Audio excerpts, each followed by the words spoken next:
Fable Anniversary is a remaster of a game that a lot of people remember very differently than how it actually was. If you remember the game through headlines and old stage demos, then what you probably remember aren't the mechanics or the story, you remember the promises. Fable is a game that Peter Molyneux went on stage and confidently told the world would change RPGs forever. Then he proceeded to do the exact opposite of that thing, where you tell the truth. He talked about trees growing in real time, about every decision rippling across the entire world, about this being the next great evolutionary leap in role playing design. What we actually got was something much smaller and much simpler, and somehow still incredibly charming. With the new Fable reboot supposedly landing in 2026, I wanted to go back to where this all started. Not to see if it lived up to those promises, because we already know it didn't, but to see whether the game itself still holds up today. And honestly, yeah, it kind of does. But not because it's revolutionary, and definitely not because it delivered on everything it sold us, but because it understands something that a lot of modern RPGs seem to forget. Give the player a little freedom, a little personality, and just enough space to make their own mistakes, and you got the recipe for success. Even if all those promises collapsed like a wet baguette, the charm of Fable carried it. It didn't have the depth that we were told it would, but it had soul. Instead of revolutionizing morality systems, Fable turned them into theater. Horns, halos, villagers cheering your name or screaming at you on sight. It wasn't subtle, but it was definitely memorable. Fable Anniversary is the polished time capsule of that experience. It's a remaster of a dream that oversold itself, crashed on impact, and somehow still managed to stick the landing. And that's where our story begins. A small boy, a birthday, a few gold coins, and the kind of lesson you never really forget that good intentions are expensive, bad deeds pay fast, and in Albion, someone is always watching. Here lived a boy and his family, a boy dreaming of greatness, of one day being a hero. So you start your journey off in Oakvale as a kid with exactly zero earning potential.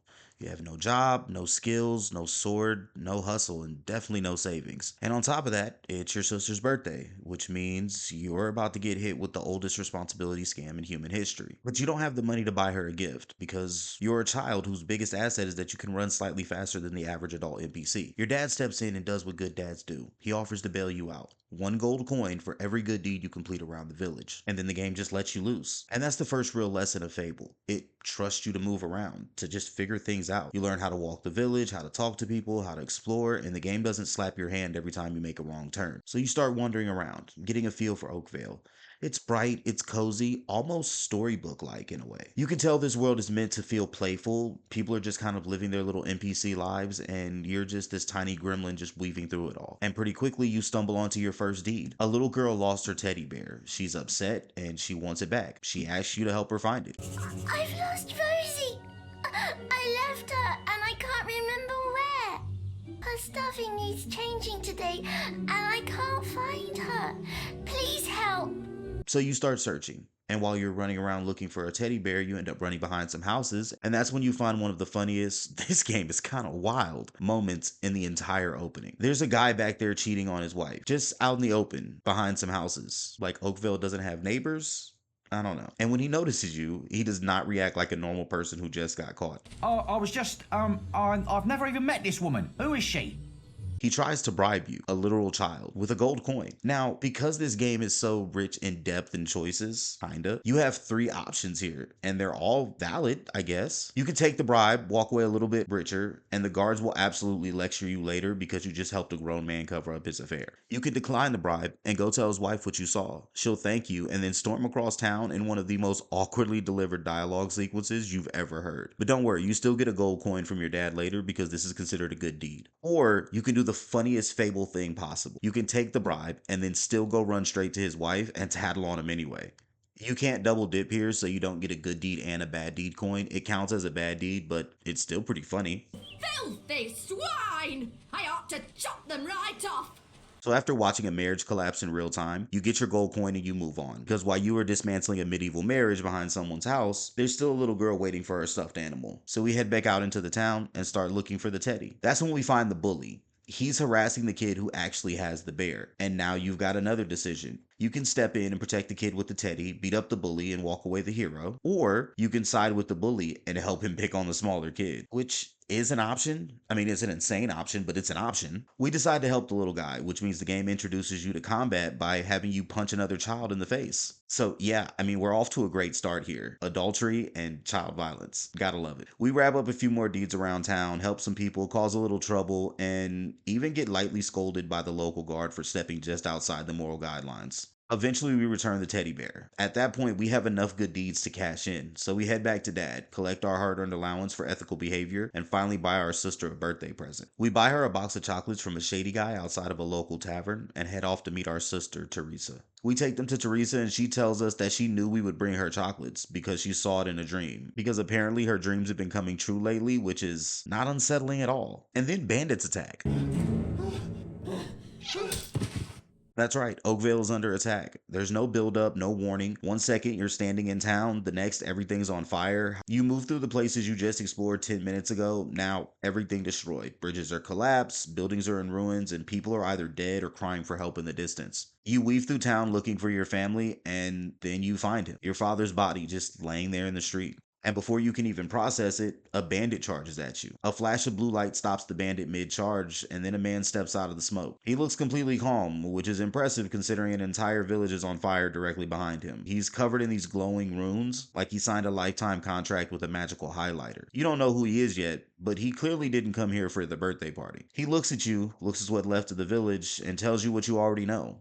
It's not safe there, and there's nothing left for you in Oakville. He holds out his hands, you take it, and just like that, you leave everything behind. Flash of blue light, and you appear just outside of a huge stone complex tucked into the mountains. This is the Heroes Guild. But before you can even catch your breath, something very human happens. You vomit. And while your stomach is still doing somersaults, you reflexively swing at the glowing rune guy, like he's the one who set Oakvale on fire. He introduces himself as Maze, the leader of the Heroes Guild. He tells you there's no safer place in all of Albion, and if you want revenge, if you want the power to go after the people who destroyed your home, this is where you get it. My name is Maze, and I'm the head of the Guild of Heroes. You must have heard of it. You'll find nowhere safer in all of Albion, nor a better place to call your home. And if it's vengeance you want, you'll need the training only we can offer. So that's it. Rescue complete, and now you get handed off like paperwork that needs processing. Maze hands you off to the Guildmaster. He tells you that you'll be safe here, this is a place that will train you, and that you can rest. And honestly, after watching your entire village get wiped out, rest sounds pretty reasonable. He shows you to your room and tells you that you'll have a roommate, somebody named Whisper. Apparently she's not around because she's playing in the woods at night in a mountain forest, which feels like a bold supervision strategy. Morning at the guild comes pretty fast. You wake up in a stone dorm room that feels less magical academy and more medieval boarding school. And before you can fully process where you are, you finally meet your roommate, Whisper. She wastes absolutely no time establishing the dynamic. She's confident, loud, competitive in a very specific way where you know she's already deciding she's better than you. She calls you Farm Boy almost immediately, which is impressive considering you technically just survived a traumatic village massacre and teleport event, but sure, Farm Boy works, I guess. She tells you to follow her to meet the Guildmaster for your first day of training. Except the Guildmaster already got tired of waiting and moved the whole operation across the river to the training grounds. So now you're jogging across the bridge first thing in the morning, trying not to look completely lost. When you finally reach the training grounds across the river, you meet the Guildmaster properly. And instead of jumping straight into lessons, he decides to test whether you got any potential at all. He puts you in the ring with a straw dummy and tells you to hit it as hard as you can. Now then, I want you to hit that dummy as hard as you can. Just keep going till I tell you to stop. So you start swinging and nothing really happens. The dummy barely moves, which makes sense because you're a literal child with zero combat experience. After watching you accomplish absolutely nothing with your hands, the Guildmaster decides to hand you a stick and tells you to try again. So you start whacking the dummy with it. A few solid hits later, the thing collapses into a pile of straw. Just like that, you get your first technical victory. When the dummy breaks apart, it drops these little green orbs that float towards you. The Guildmaster explains that these are experience orbs. You absorb them, and that's how you grow stronger over time. It's simple, but it works. And before you can enjoy your moment as the straw dummy conqueror, the guild alarm goes off. Apparently, beetles have infested the woods behind the training grounds. And instead of sending an actual adult hero to handle it, the Guildmaster decides this is the perfect time to test your spirit. So he sends you into the guild woods to start clearing out the beetles. And yes, this does mean you're a literal child beating oversized insects with a stick. I'm not saying this is how psychos are made. I'm just saying you're definitely laying some groundwork here. So after bludgeoning small woodland creatures, you head back to the guildmaster. He rewards you with a little gold coin and your first bit of renown. Then he gives you a choice. You could continue living out your childhood in the guild, or you can move forward and begin your apprenticeship as a teenager. Now, technically, there are a few small things you can do before aging up. You can help a woman gather apples for a pie. You can race another apprentice. You can hang out with Whisper and build up a little bit of that rivalry energy. But none of this really changes the story in a meaningful way. So instead of running errands around the guild for another 10 minutes, I just decided to move on. The guild was now the boy's life. The memory of the Oakvale flames still scorched his mind, but soon he had no thought other than training. Years later, your first day as an apprentice starts almost the same way as your first day at the guild did. You wake up to Whisper, only now she's older, louder, and somehow even more competitive. She tells you you're late for training, again, and the guildmaster is waiting for you at the training grounds. Again. And before you can fully wake up, she throws down a challenge, a race to the training grounds, because apparently everything in her life needs to be scored. Now that you're an apprentice, your training actually gets serious. The guildmaster takes your stick away and finally hands you a real sword, which feels like a promotion in every sense of the word. This is your first real lesson in melee combat, and this is actually where Fable starts to show it has more depth than what people give it credit for. You're not just mashing the attack button. You can swing, you can block, you can roll to the side to avoid hits. If you time your strikes correctly, hitting the attack button right as your previous strike connects, you can chain into faster follow-ups. Keep that rhythm going and you can trigger a flourish, which is a heavy finishing strike that can break through an opponent's guard. Those will be very handy later. It seems pretty simple on the surface, but there is some actual timing involved, which gives it a bit of depth. And who do they throw into the ring with you to test it? Whisper, of course. So now you're sparring with the only person who thinks they're better than you while trying to remember how blocking works. You trade blows, you roll out of the way, you try to time your combos, and eventually you put it all together well enough to win the match. Or at least not embarrass yourself. After the lesson, you're offered a test. If you perform well enough, an A grade or better, you get a reward. In melee, that reward is a better sword. After the sparring match, the guildmaster reminds you that swinging a sword isn't enough. If you want to call yourself a hero, you need to understand all three disciplines. So up next is archery. So you move over to the archery range, and this is where combat slows down a bit. Instead of trading blows, you're learning about positioning and patience. You draw your bow, hold the string back for a charged shot. The longer you hold it, the more damage it does. You can manually aim, adjust for distance, and line up cleaner hits. You can soften up enemies before they even reach you, or just stay out of range entirely if that's your style. And actually for this playthrough, I did go with a more ranged focused build, just because I always went melee in the past, and I just wanted to change it up and do something a little bit different. Just like melee, you're offered a test afterward. Score high enough, and you're rewarded with a better bow. And then comes will. Magical training feels different immediately because you're not learning timing or aim in the same way, you're learning resource management. You're given a basic lightning spell, and instead of swinging or drawing, you're holding a charge and releasing energy. It locks on to targets, which makes it feel powerful right away, but it drains your mana while you use it. So now you're balancing offense with conservation. Use too much and you're empty. Use it smartly and you can clear enemies without ever getting touched. It's simple at this stage, but you can already see where it could go later. And just like the other two disciplines, there's a test afterwards. Pass and you're rewarded with a will potion that can expand your mana pool. And by the time you're done, you've touched every major combat system in the game. Sword for close combat, bow for range, and will for control and burst damages. And from here on out, how you use or mix these three is entirely up to you. After you finish the three disciplines, the guildmaster isn't done with you yet. There's one final test. Before you graduate, there is one final test you must complete. Enter the guild woods and go to the log at the top of the hill. The test will be revealed to you there. Good luck.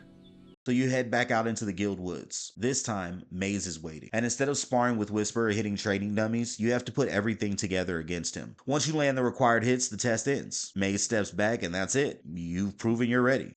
So after your final test, you're called back to the guild for graduation. You're taken underground into the Chamber of Fate. It's basically the guild's official ceremony room, and Whisper is there too. And for once, she's not racing you or calling you farm boy. The guildmaster gives you a short speech about responsibility and what it means to be a hero. Then you're both officially declared heroes. You're given your guild seal, which is your proof that you're no longer in training. From this point on, you can take on contracts, earn renown, and start building your name as a hero. Your choices, whether they lead you down the path of good or evil, will change the face of the world. Now, take your guild seals and venture forth as heroes.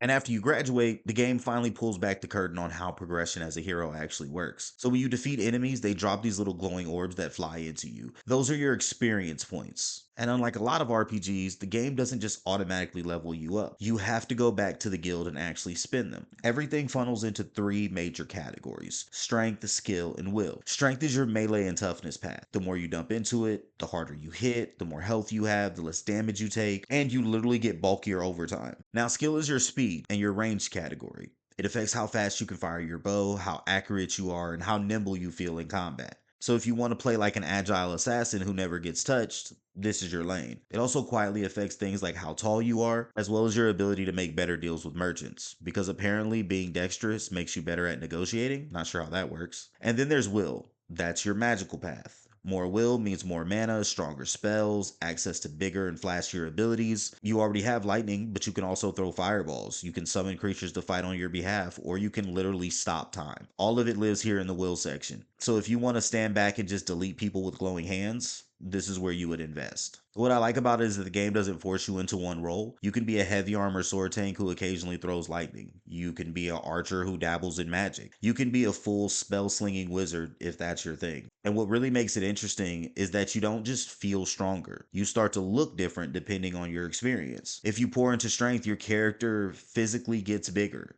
Your arms thicken up, your frame fills out, and by the late game, you look like you've been lifting ox carts between quests. If you lean into skill, you get leaner, taller, sharper. You carry yourself differently. Your hero starts looking more refined, almost elegant. And if you're heavy into will, glowing arcane lines start to appear across your body. The game doesn't ask you what you want to look like in a character creator. It lets your build decide that for you, so your appearance becomes a byproduct of your choices. You're then taken to the map room, and this is where Fable's quest system shows itself. Instead of wandering aimlessly hoping something triggers, you physically walk up to this giant map in the center of the guild and interact with it. Available quests are pinned to different regions, so you can choose where to go. It's simple, it's visible, and it makes you feel like you're signing up for work instead of just stumbling onto a cool quest. Now, this is also where renown starts to matter. Every time you complete a quest, defeat enemies, or do something noteworthy, you gain renown. Renown is basically your reputation meter. The higher it goes, the more people in Albion recognize you. Shops react differently, villagers comment on you, guards start to learn your name, and the map table reflects that. Some quests are available immediately. Others are there, but locked. You can see them, but you can't take them just yet. That's because your renown isn't high enough. It's a subtle way of showing you that the world is bigger than your current skill level. When you walk up to the table for the first time as a certified guild graduate, you'll see a few options. Some are clearly beyond you, some hint at bigger problems happening elsewhere in Albion, and then there's one quest that feels appropriate for a freshly minted hero, the Wasp Menace, which sounds heroic until you realize you're basically dealing with aggressive backyard insects. But before you leave the guild, the game introduces you to its more underrated mechanic: the boast system. When you select a quest from the map table, you're given the option to make a boast, and this is where Fable lets you get a little cocky. You can accept the quest normally, play it safe, and complete it like a reasonable adult, or you can start stacking restrictions on yourself. You can promise to complete the quest without taking damage, without using certain weapons, maybe within a time limit, or even naked. I mean, if that's your thing. The harder you boast, the bigger the renown reward if you succeed, and if you pull it off, you look like a legend. If you fail, well, everyone in the guild knows about it. It's such a simple system, but it does add a little variety and personality to an already stacked game. So you leave the guild for the first time as an official hero and step out onto Lookout Point. You barely make it down the path before a villager runs up in full panic mode. Giant wasps have taken over the picnic area and people are getting swarmed. So instead of riding off into some grand adventure across Albion, your first contract sends you a few steps down the road to deal with what is essentially just a pest problem.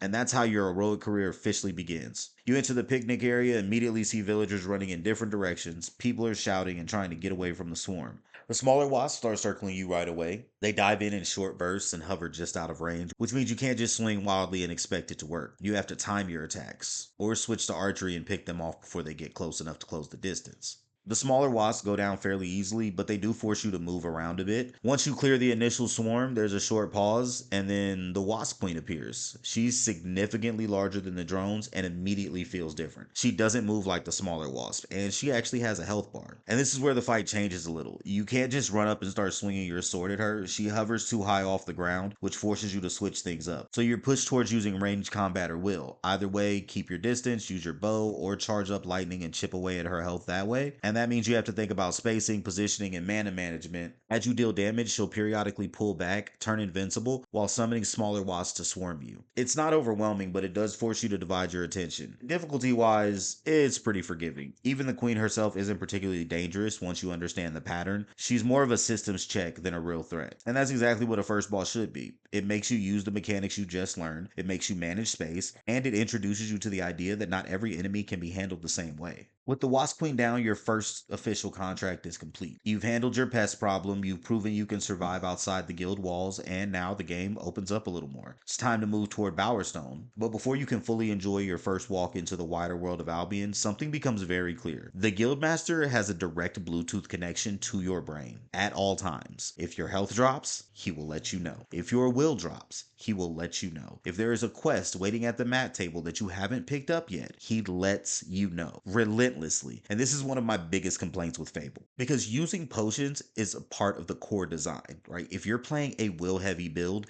you're going to burn through your mana constantly. That's how the game works. You fight, you drain resources, you refill, you keep going. That's the loop. But every single time your will dips too low, you get a reminder. Every time your health drops too low, you get a reminder. It turns into what should be background guidance into a running commentary that never fully shuts off. And through that same psychic loudspeaker system, he lets you know that Maze wants to see you in Bowerstone. Still dangerous. Maze is looking for you. He waits for you in the Bowerstone Tavern.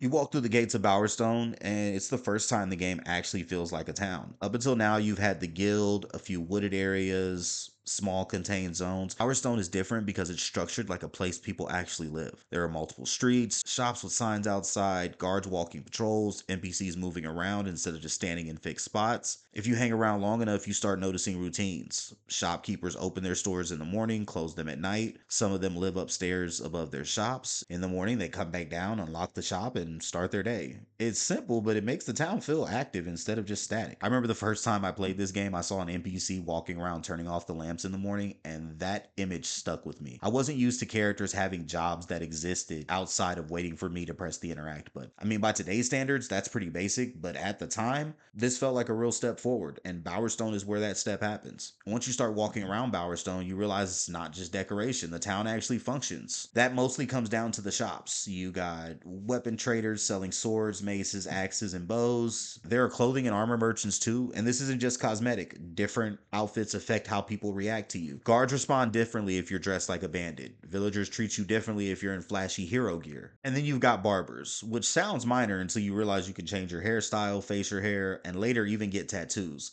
Fable ties your appearance directly to your alignment and stat investment. Those cosmetic choices stack with everything else. There are general goods traders selling potions, food, gifts, and miscellaneous items. Some items affect alignment, some are just there to give you something to hand to an NPC if you're trying to impress them. And finally, there's taverns. Taverns function as the game's social hubs. You can play games, drink, talk to NPCs, pick up rumors. They're not mechanically deep, but they do reinforce that this is a place where people gather. And I guess since we're talking about shops, we can talk about Fable's economy itself. Fable uses a basic supply and demand system. If you buy out of a merchant's stock of something, the price goes up. You sell a ton of one item, the value drops. So technically you can manipulate the market a bit if you pay attention. It's not a complex economic simulator, but it is just dynamic enough to feel interactive and also exploitable. Later on, once you start earning property, this ties together in interesting ways. Shops generate income, houses generate rent, and if you understand how this system works, you can turn yourself into Albion's first real estate mogul without ever swinging a sword again.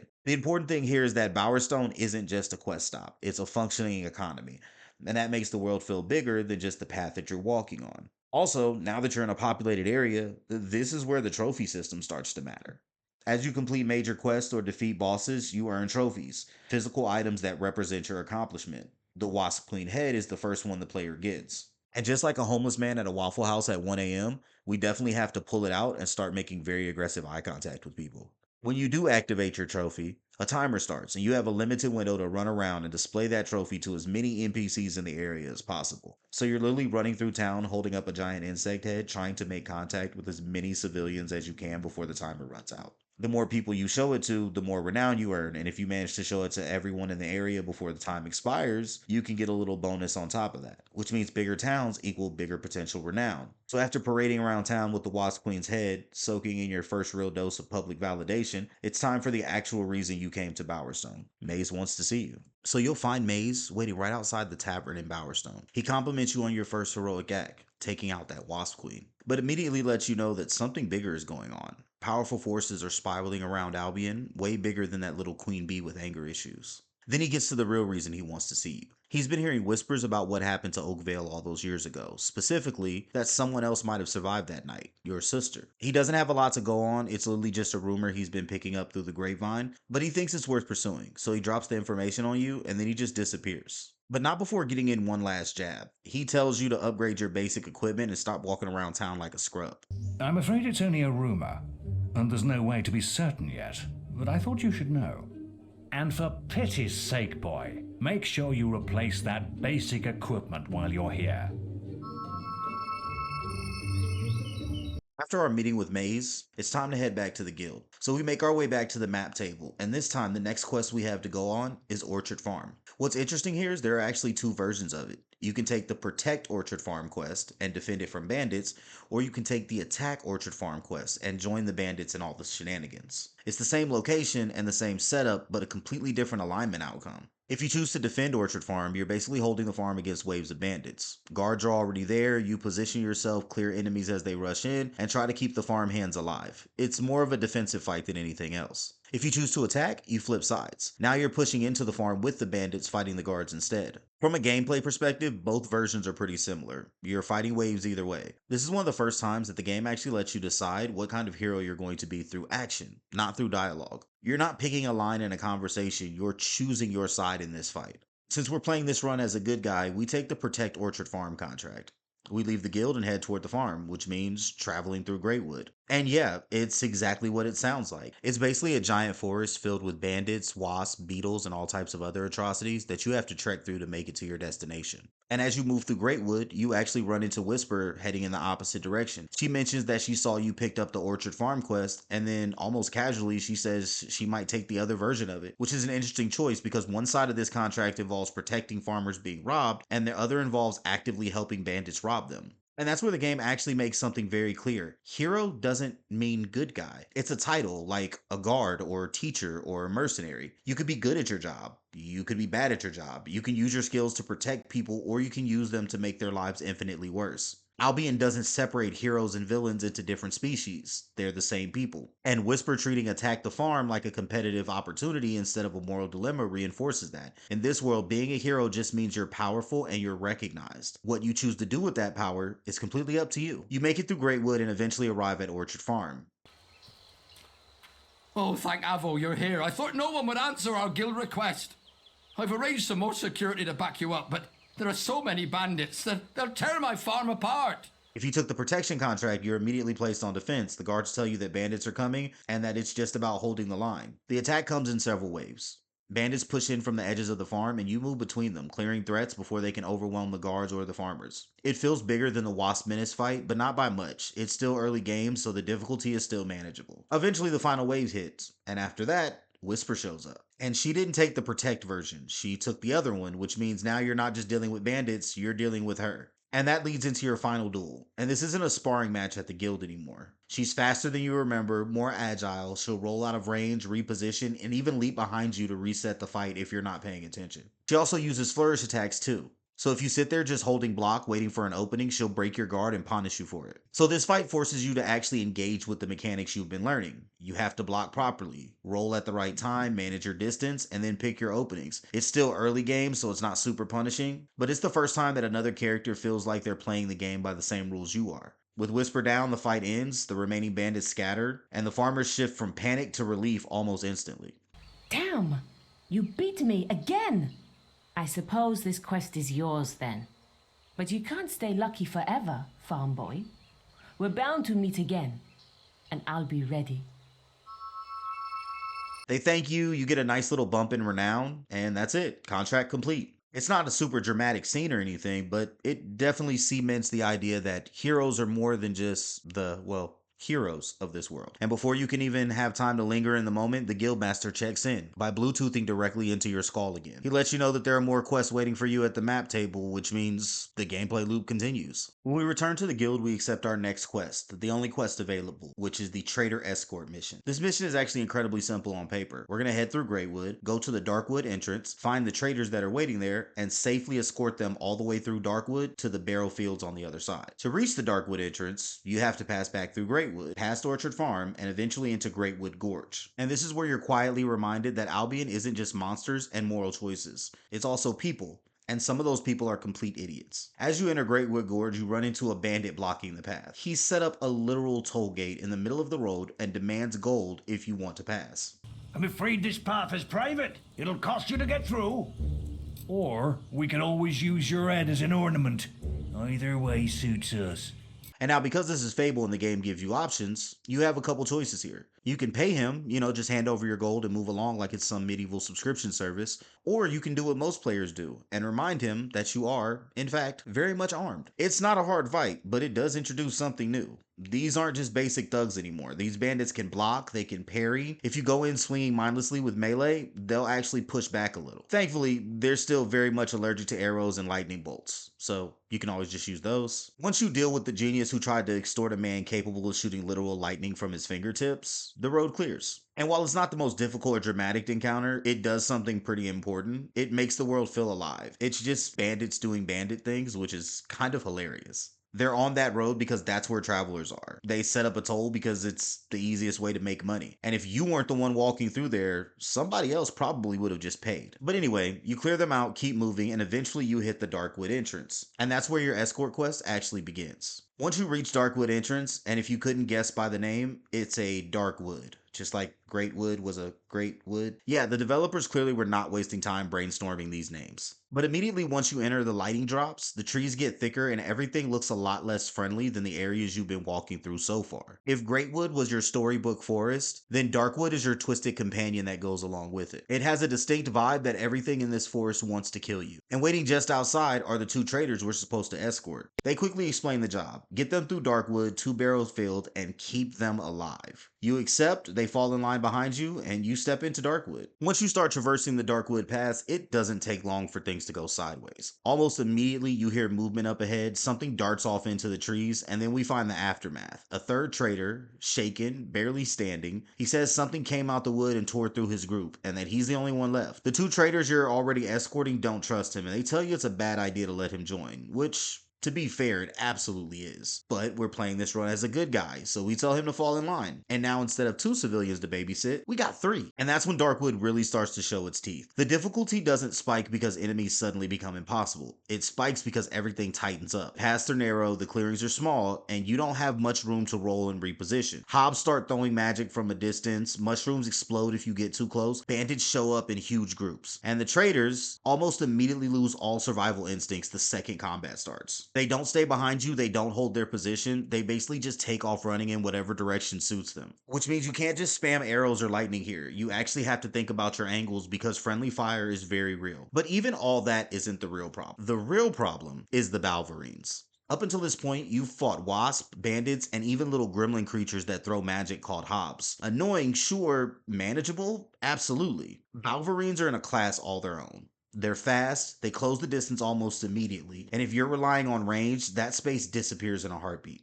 And they don't just rush in and stand there allowing you to trade hits. They'll jump at you, swipe, knock you off your feet, and then immediately leap completely off screen. For a split second, you'll think that the fight's over, or maybe it's been reset. They come flying back in from an angle that you weren't ready for, and there's no real clean way to block that first hit. If it lands, you're getting knocked down. Now add 3 fragile, panicked traders into that equation. Balverine decides to ignore you and go for them instead. You have seconds to fix it. And that's what makes this section so tense. It's not the huge health bars, it's disruption. They break your rhythm and force you to chase them instead of controlling the fight like you've been doing all game. And in the tight Darkwood corridors, that can get messy fast. Once you survive your first Balverine encounter, Darkwood settles into a rhythm. And by settles, I mean it keeps trying to kill you but only in slightly different ways. You move through marsh sections where exploding spores force you to reposition even when nothing's attacking you. Hobs swarm you, mixing in melee and magic, and bandits ambush you from every side path imaginable. It's less about one big fight and more about endurance. Every encounter becomes half combat, half babysitting. You're clearing enemies, watching trader health bars, and constantly adjusting so you don't accidentally kill one of your own clients. Eventually you push through, and you reach Darkwood Camp. Darkwood Camp finally shows up when you're just about this close to losing your mind. It's basically a tiny safe zone tucked inside a forest. There's no enemies, no mushroom explosions, and no Balverines popping in out of bushes. All the traders stop and catch their breath, and thankfully, their health bars instantly get healed just for stepping inside. There's also a handful of things that you can do while you're here. First, you've got actual shops. One dealer sells weapons, another has armor and clothes, and the third deals in food, gems, and potions. All the stuff you might actually need if you forgot to stock up before leaving the guild. There's also a games master here who runs a blackjack table. You can actually play blackjack here to win more gold. So while you're in Darkwood, if you want to play a couple hands of blackjack, stock up on potions, or just enjoy not being mauled for 5 minutes, this is your spot. There's also another place that you can go before leaving the camp area, the Chapel of Scorn. It's a shrine to a dark god tucked into the woods, run by robed followers who are very polite about asking you to sacrifice people. You can bring an NPC follower to the chapel, walk them up to the altar, and offer them as a sacrifice. The more valuable or quote-unquote pure the sacrifice, the more Scorn rewards you. Timing matters too. Midnight offerings are worth more, bigger reactions, and bigger rewards. If you really commit, meaning you bring the right sacrifices at the right time, you can earn Scorm's bow, which is one of the strongest bows in the game and something you can get really early on, albeit you'll be tanking your morality in order to do so. It has nothing to do with your mission, but it's sitting right there in Darkwood, and it's tempting if you want some early game power. Once you leave Darkwood Camp, the second half of the forest feels a lot heavier. The paths stay tight, enemies keep coming in waves, and if you brought the infected trader along, this is the point where you're going to start watching him closely. Because if you take too long, that problem will handle itself in the worst possible way. But eventually, after pushing through the last stretch of forest, you hit the final obstacle before Barrow Fields, an Earth Troll. And this thing is massive. It blocks the path forward completely, and unlike the Balverines, it doesn't dart around. It just stands its ground, and starts launching chunks of rocks at you like it's trying to remodel the forest. Once the troll goes down, the path to Barrow Fields finally opens up. At that point, you're probably patting yourself on the back, thinking you've done it. You've just survived Darkwood. You kept the traders alive, and the worst is over. And then the third trader just stops. So this entire trip, the third trader's been complaining about not feeling well, brushing it off like it's nothing serious. Now he stumbles over and says that he feels way worse, and before anyone can really process what's happening, he transforms into a Balverine right in the middle of the group. And the timing is absolutely brutal. I mean, you've just finished a mini boss fight. You're probably low on potions, your mana is drained, and now you've got a fast, aggressive enemy attacking you in a tight space with two fragile traders still standing behind you. So you lock back in. You keep him off the traders, you avoid getting knocked down, and you finish the fight off properly instead of assuming you're already done. And once he's down, the tension finally releases for real. You walk the remaining traders into Barrow's Field, and the quest completes. Barrow's Field! Follow me. I know the way from here. Follow me! Barrow Fields is a nice change of pace after Darkwood. There's not much here in terms of buildings or town life, no tavern or real settlement, just a couple of traders and a lot of open farmland. Barrow Fields mostly exists as a corridor that pushes you forward towards the next part of the map. But while you're exploring this area, you'll probably run into something that looks a little strange. A giant slab of stone with a face carved in it. You walk up, the face wakes up and starts talking. These are demon doors, probably one of the most interesting and iconic parts of Fable, and these will be a mainstay for the series moving forward, and something that I honestly hope returns in the new Fable reboot that's supposed to drop in 2026. Demon doors are scattered all over Albion, and every single one of them is basically a puzzle. They don't open because you found a key, and you can't force them open with combat. Each door has some weird requirement that you have to figure out before they'll let you through. Sometimes it's something simple. A door might want to see that you're famous enough, so it won't open until your renown reaches a certain level. Others care about your morality, and will only open if you're extremely good or extremely evil. Some of them are even more specific. One might want you to show up wearing particular clothing, another might demand that you demonstrate your strength by firing a powerful arrow directly at its face. And then there are the ones that ask you for something completely ridiculous, like gaining a bunch of weight before they'll even consider opening for you. Sounds like my last girlfriend. Oh no, not again. Another bony adventurer seeking to plunder my riches. I'm not interested in your meager frame. Get some meat on you.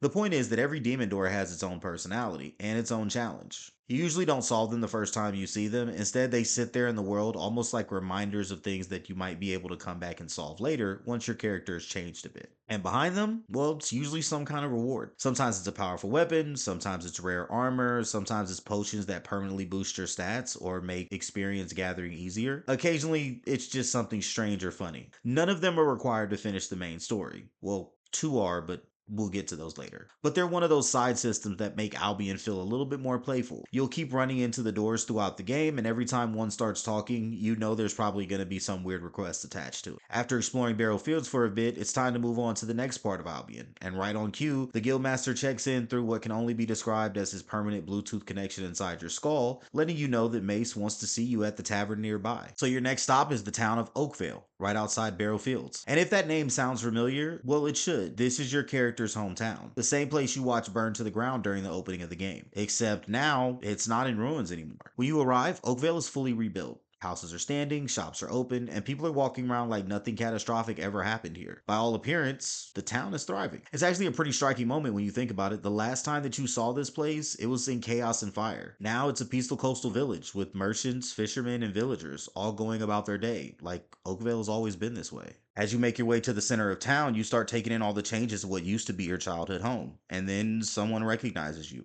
A young woman approaches you and says she's glad to see you again. And at first, you have no idea what she's talking about. To you, she's just another villager NPC. But she quickly reminds you who she is. She's the little girl with the teddy bear named Rosie from the beginning of the game. And the moment she says that, the game immediately snaps you back to the beginning. You get a quick flashback to that opening sequence when you helped her recover her teddy bear from the bully. One of the few normal moments you had before everything went wrong. Except now that memory hits a little bit differently, because the next thing that happened was that Oakvale was burning to the ground. It's a small scene, but it works really well. It reminds you that Oakvale isn't just another town on the map. This is where your story started. And now we're back here, not as a kid running errands, but as someone the guild is sending to deal with the real problems. But there's a reason we came here. Maze is waiting at the tavern. And at this point, I'm convinced his primary guild duty is drinking and giving vague instructions. So we meet up with Maze and he actually gives us something close to a compliment. He tells us that we're doing good work around Albion and that we're finally starting to look like a real hero, which coming from him feels like the closest thing we're getting to a performance review. He informs you he still doesn't have anything concrete about your sister, but what he does have is a lead, a blind seeress, someone who may know more about what happened that night or at least be able to point you in the right direction. The problem isn't who she is, it's where she is. She's with the bandits. More specifically, she's under the protection of Twin Blade himself.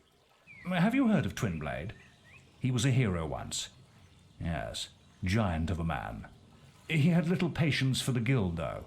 He left and brought together a dozen bandit factions. I always suspected he was behind the attack on your home. This could be your chance for revenge. Now, he's the leader of a major bandit faction operating out of a fortified camp right outside of Oakvale. He's built up enough influence that the other bandits answer to him, and the entire area around his camp is controlled territory. If you want to get to the serious, you're walking straight into an organized camp full of people who are going to know immediately that you don't belong there. So before doing that, we take a minute. We're going to roam Albion, finish up some side quests, and gear up before we take on this challenge. And this is where Fable really starts to show its personality. Now, Fable has a huge variety of side quests for you to choose from. Some are really simple, like just collecting action figures, and some are continent-spanning treasure hunts where you're going to be running all over Albion just to find a single frying pan. That's actually a real quest, by the way. But during this portion, I'm going to talk about the quests that we've unlocked up until now, and the things that are mostly easy enough to complete. So first up is the Hero Dolls. This is basically Albion's version of collectible action figures, except instead of buying them like a normal person, you have to gamble, hustle, and embarrass yourself in tavern minigames across the entire country. There's no pressure to collect them all, but the second you get one, your brain goes, neat, now I have to catch them all. Then there's the Ghost Pirate Treasure, which is insane. So this guy has lived a double life. He's a husband when he's at home, but a pirate on the weekends, just casually committing maritime crimes like it was a side hustle. He dies and comes back as a ghost, and suddenly feels bad about lying to his wife. So now it's your job to go dig up his buried treasure and explain to his wife that her husband wasn't just working late, he was out here looting ships and living his best criminal life. Honestly, that marriage was kind of already cooked. Oh my goodness. This is from my husband. You say he saved it up by taking tourists out on his boat? Well, yes, I do remember seeing him take people on board. Well, they looked like bandits from a distance. Isn't that silly? Once you deal with the ghost, you unlock one of the most important activities in gaming history, chicken kicking. And with this, we have officially evolved into our final form. We are no longer chasing chickens as a chicken chaser, we are now punting them across the field for distance. And that's it. I mean, that's the entire quest. You line up, take a running start, and absolutely launch livestock into the stratosphere for some extra points. If you do well enough, you'll get rewarded with a chicken hat, which is awesome. Then we've got Beardy Baldy. And this one really pisses me off. You meet this old man sitting outside of Bowerstone, and he tells you that he's got a daughter. She's beautiful, loves strong men, and the whole setup sounds like it's finally going somewhere. Hello there. I don't think you've met my daughter, have you? She's rather lovely, if I say so myself, though a bit fussy. She's keen to meet strong, handsome men like you. There's just one catch. You gotta clean yourself up first. And by cleaning yourself up, we're talking about the worst haircut in Albion, mutton chops that look like you're going through a pretty messy divorce, and a mustache that instantly puts you on some kind of watch list. But you do it because you think there's a payoff here. I mean, there has to be. So you go back, fully committed and looking completely ridiculous. And this man looks you dead in the face and goes, "Yeah, so I don't have a daughter. I just wanted to see how stupid you look." To be honest, I don't give two hoots what you look like, and neither does my daughter. She doesn't even exist. I just like making heroes like you look stupid. Have you seen yourself? You look ridiculous. Excuse me, sir? So now you're just standing there, dressed like a walking regret, realizing you just got scammed by somebody's granddad for entertainment. And the worst part is you don't even really get a reward from this. Just emotional damage and 100 experience points. Like, that's supposed to fix anything. I'm not saying we should have been able to kill this guy, but I'm also not saying we shouldn't have been able to kill this guy. And then there's the sick child quest. And this one starts off pretty serious at first. So this kid's poisoned and the family's panicking. And you step in like, all right, hero time to do what I do best. It turns out this kid ate a magic mushroom and now he's hallucinating. So you go find the local witch and she tells you she can cure him, no problem. But she needs 4 blue mushrooms first. Don't look so surprised. I am a witch, you know. I read tea leaves on Thursdays. Besides, you're not the first fool she sent my way. Find me 4 blue mushrooms and I can brew up an antidote. But there's no hurry. The stuff won't kill him.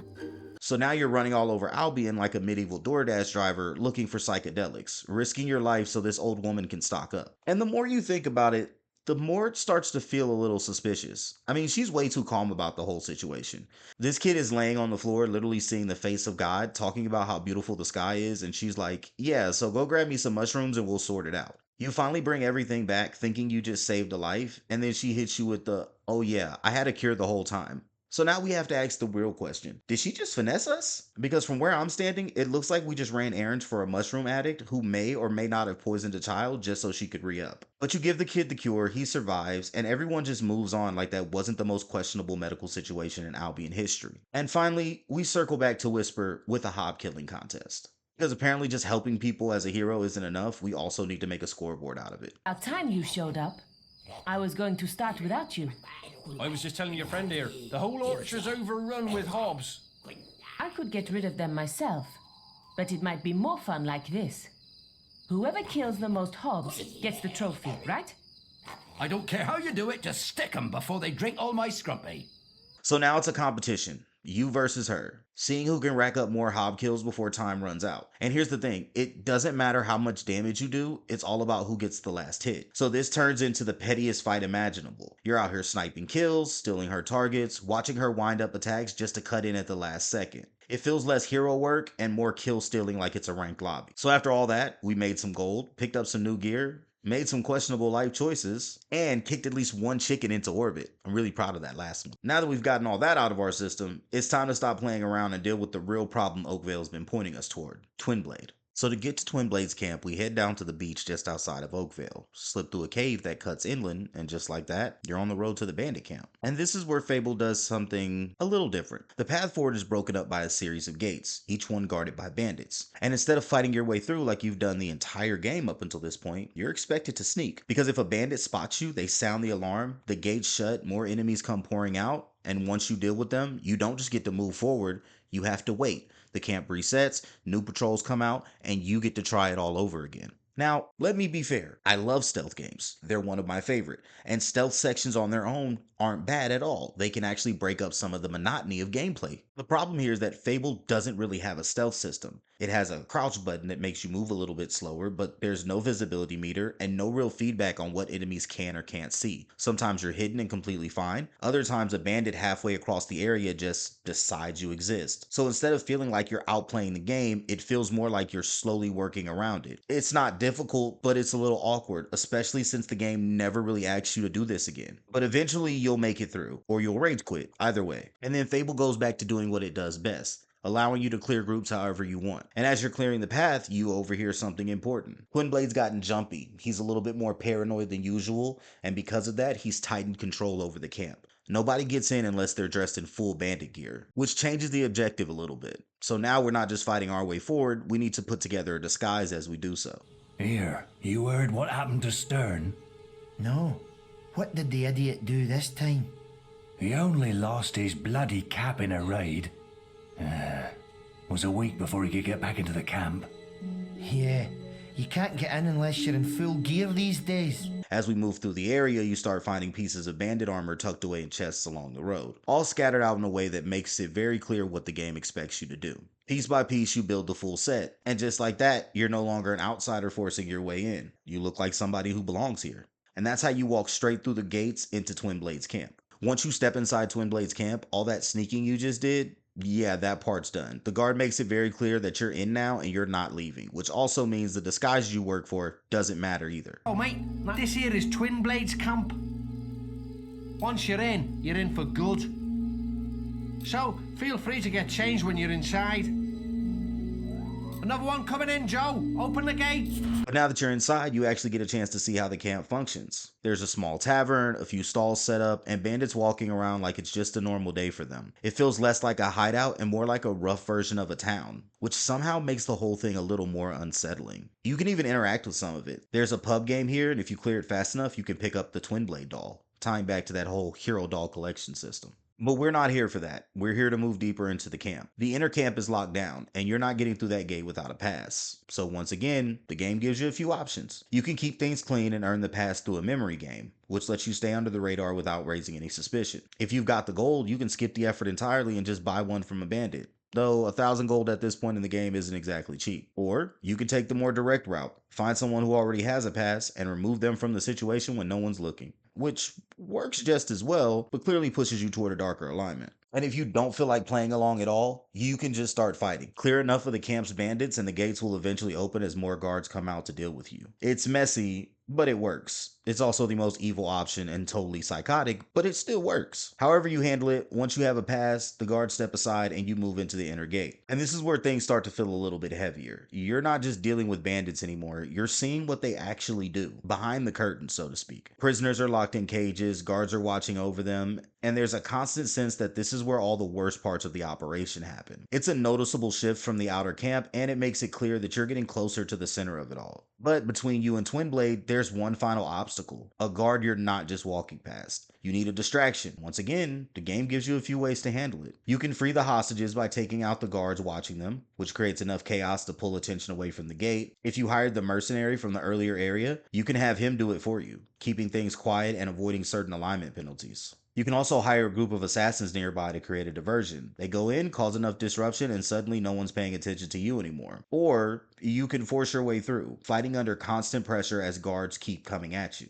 And then there's the last option. You can kill the hostages yourself. It's quick, and it works, and it's very clearly the most evil choice available, but it creates the kind of chaos you need. No matter how you approach it, once the distraction is in motion, the path forward opens up. The guard moves, the pressure shifts, and for the first time since entering the camp, you've got a straight line to the center, to Twinblade's tent. And the moment you enter, it's obvious he's been expecting you.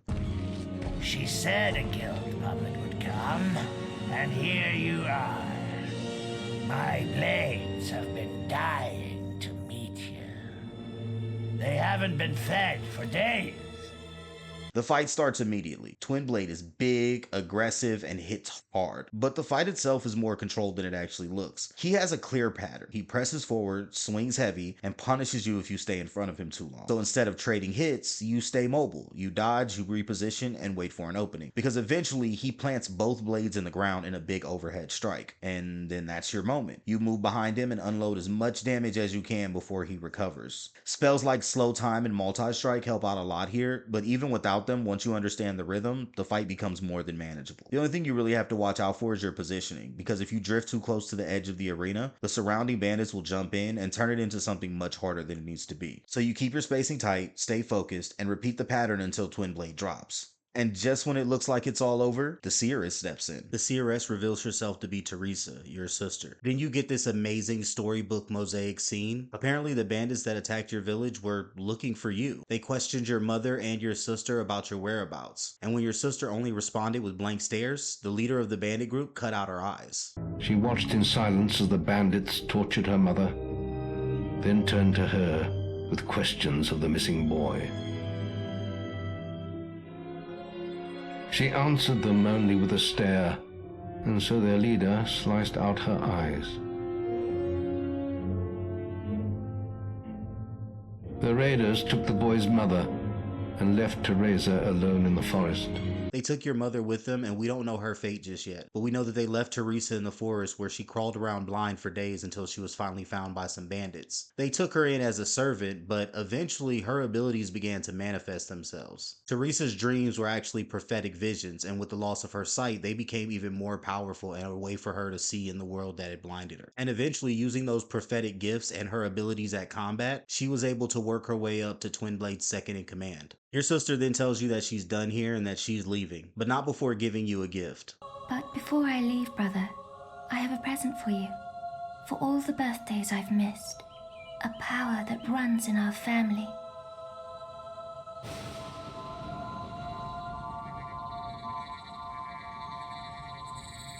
When control of the game comes back to you, you're given one final choice. Twinblade is standing before you and he's still alive. You can finish him or you can spare him. One pushes you further toward being feared, and the other keeps you on the path of the good boy. Either way, the fight here is done, and for the first time since the beginning of the game, you finally got answers. Not enough answers to actually do anything with, but still answers. Now, I chose to let Twinblade live, but if you do choose to attack him, not only will you have to finish defeating him, but you'll also have to take out all the bandits that were circled around him during the fight. It's not a hard fight, but it can get overwhelming fast, and really, you don't get any additional rewards for killing Twinblade. So we take the moral high ground so that we don't tank our alignment, and it's time to move on. After everything that goes down at Twinblade's camp, the game immediately hands you your next mission, so it's back to the guild. And for once, Maze is actually where he's supposed to be, in his tower, which feels like a big step up from his usual "I'll meet you at the nearest bar" routine. So he jumps straight into it. An archaeologist friend of his has gone missing somewhere in Witchwood, and somehow that's now your problem. If you're going to get there though, you're not walking. Maze tells you to use the Cullis Gate, which is one of the first time the game really leans into the fast travel system in a way that matters. So Cullis Gates are essentially an advanced teleportation system that allows you to transport to different areas. They're spread all over the map, but they're really just fast travel points. Now, in order to get to Witchwood the first time, you're going to need to use the Great Wood Cullis Gate, which is an area you're already pretty familiar with. And it's actually pretty simple. You just step onto it, it powers up, and just like that, you're dropped into a completely different area of Albion. And Witchwood does not play around. It's darker, tighter, and a lot less forgiving than anything you've dealt with so far. The paths feel more cramped, visibility drops due to all the rainfall,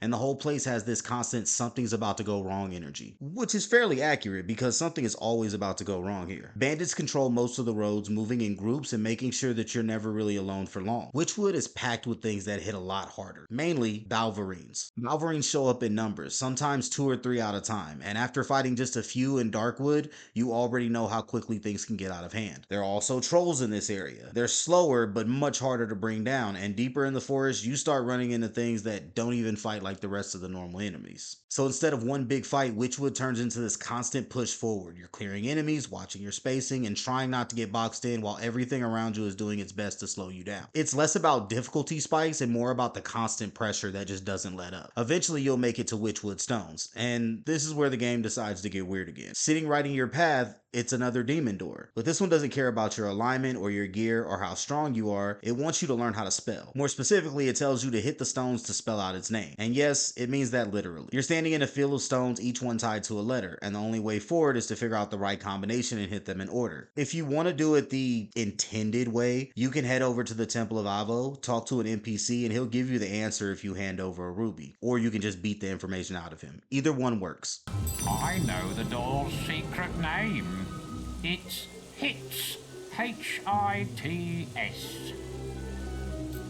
The answer is that the door's name is HITS, H-I-T-S. But the game doesn't actually stop you from just guessing, so if you want to skip all the Temple of Avo stuff until later, you can head back and hit the stones in order. And because this is still Fable, you can also mess around with it. If you spell something like S-H-I-T, a group of Balverines will just drop in out of nowhere because apparently the demon door either has an incredible sense of humor or none at all. But the end result is that you get the name right, you head inside, and then that's where you find the archaeologist. And he is not happy to see you. Instead of relief, you get attitude. He immediately starts going off on how you just ruined his hiding spot, how he was perfectly fine staying off the radar, and how now, thanks to you, all that's over. There's this tense underlying panic to all of it, but it comes out more like frustration, like he's more annoyed than anything else, even though it's pretty clear he's scared. He starts rambling about something called focus sites, and then he drops a name, Jack of Blades, which means absolutely nothing to you right now, but the way he says it, it probably should, and he doesn't explain any of it. Instead, he just tells you he wrote everything down in the journal and makes it very clear that he wants nothing to do with any of this anymore, and then just immediately nopes the hell out of there. Whatever he's running from, it's enough to convince him that hiding behind a demon door with a spelling puzzle was no longer a safe plan. So he's gone, and now we're standing there with the journal, a name we don't recognize, and absolutely no idea what we're walking into. With the archaeologist gone and the only thing left behind is a journal full of questions, you don't really have anywhere else to take that lead right now. Maze is nowhere to be found, there's no follow-up on whatever focus sites and Jack of Blades are supposed to mean, so it's back to the guild? From there we pick up our next story quest, and it sends us right back into Witchwood, but this time to a destination on the far side of it, a place called Knothole Glade, which means we're not done with this creepy forest yet. So we use the Cullis Gate to make it back to the entrance and start making our way through. After leaving Witchwood Stone and pushing forward, you eventually come across something that feels completely out of place compared to everything around it, the Temple of Avo. And after everything Witchwood is thrown at you, bandits, Balverines, the general feeling that the forest just wants you gone, walking into this place feels odd. It's quiet, clean, and very clearly the opposite end of the spectrum of something like, let's say, the Chapel of Scorn. So the temple is dedicated to Avo, the god of good deeds. And mechanically, this is where the game lets you lean into that alignment if that's the route you're taking. Front and center is a donation fountain, and that's really the core of how this place works. You just give gold. The more you give, the more the temple gives back. Small donations will nudge your alignment toward good, but if you start dropping real money into that fountain, the rewards get a lot more noticeable. You'll gain good alignment points faster, and interestingly, if you're playing as an evil character, you'll actually get more good points for donating the same amount. If you want to go big with it, the temple starts handing out actual rewards. You can earn the title of Paladin, along with the Gift of Youth, which literally reduces your character's age, because apparently being a good person also comes with anti-aging benefits. But if you're willing to go all in and drop a serious amount of coin, you can get your hands on a legendary weapon, the Sentinus, which is one of the stronger early game rewards you could pick up if you're committed to it. And right outside the temple, things get a little more classic Fable. Sitting there, embedded in a stone, is a sword. And yes, it's exactly what you think it is. This is Fable's version of the sword in the stone. And of course, you can try to pull it out. But whether or not you succeed all comes down to stats, specifically your strength. If you've been investing enough into your physical abilities, you can pull it free early and walk away with a pretty solid weapon. So between the Temple of Avo and the sword sitting just outside of it, this little stretch of Witchwood gives you a quick little detour in both alignment and progression before throwing you right back onto the main path. The path forward does open up a little bit as you push deeper into Witchwood, and eventually you'll come across a stretch of land that feels a little less cramped. This is Witchwood Lake, and for a second it almost feels like you're catching a break with a little more room to maneuver. And this is where the game introduces a new kind of enemy, the nymphs. Up until this point, most of what you fought runs at you, swings at you, and just stays right in front of you. Nymphs don't play that game. They hover at a distance, they fly just out of reach, and most of the time, they aren't even fully vulnerable. They phase in and out, only materializing long enough to attack or to summon something to fight you and then disappear again. So instead of controlling the fight, you're reacting to it. You're waiting for openings, trying to catch them when they actually exist long enough to do damage, and you realize pretty quickly that melee isn't going to cut it here. This is one of those moments where ranged attacks and will feel a lot more necessary. Now, after pushing all the way through Witchwood, you finally reach your destination, Knothole Glade. And we're not going to pretend that things are okay here. The gate is shut tight, guards are on edge, and right outside of the entrance, you're immediately greeted by a group of Balverines trying to turn the place into their own personal buffet. So before you even get a chance to introduce yourself, you're back in it, clearing out the pack just to earn the right to knock on the door. Once you deal with them, the gate finally opens and you're let inside. And Knothole Glade immediately stands out. This isn't Oakvale. It's not peaceful, it's not relaxed, and it's definitely not pretending everything's fine. This place feels more like it's one bad day away from being overrun. People are armed, guards are ready, and nobody looks surprised that you're covered in Balverine blood. I guess that's just normal business here. And then you meet the chief, and this man has the most exquisite beard ever known to man. We're talking full, perfectly shaped warrior poet energy, kind of beard that has its own backstory. On top of that, he's built like a tank, covered in tattoos, and looks like he personally fistfights Balverines for cardio. Which in this town honestly might not even be a joke. But he quickly explains what's going on. The town has been under constant attack, and it all traces back to one thing: a white Balverine. Stronger, tougher, and apparently calling the shots for everything else out in the forest. And you don't even get time to try to make sense of that because the white Balverine is actually already inside the town and makes a beeline straight for you. This thing is fast, aggressive, hits hard, and if regular Balverines were a problem, this thing makes it very clear that you're not on its level yet. You guys trade blows, you dodging while you can, and focus on trying not to get hit. Eventually, if you land enough hits on it, it'll pull back, and just like that, it's gone. And the chief doesn't even look surprised. If anything, he looks annoyed. Once it retreats, he confirms what you're already thinking. You're not equipped enough to deal with this thing. Its hide is too tough and your weapons aren't doing anything. If you want to kill it, you'll need something more. Which leads you to the only person in town who might have some real answers. The wife of the last man who killed one. So you head up the hill towards her house, and at this point, you should already know better than to expect a peaceful walk. And sure enough, it's back. The white Balverine drops in again like it's been waiting for you, and now you're doing this a second time. Same deal. Survive, land hits, and force it off. And once again, if you get enough hits in, it'll retreat. This time, you'll finally get some answers. When you speak to the wife, she doesn't just give you a heroic story or some grand strategy. She tells you the truth. The white Balverine isn't some monster in the woods. It's her husband, or I guess what's left of him. The white Balverine. It's my husband. Or it was, once. He was bitten by the Balverine he killed.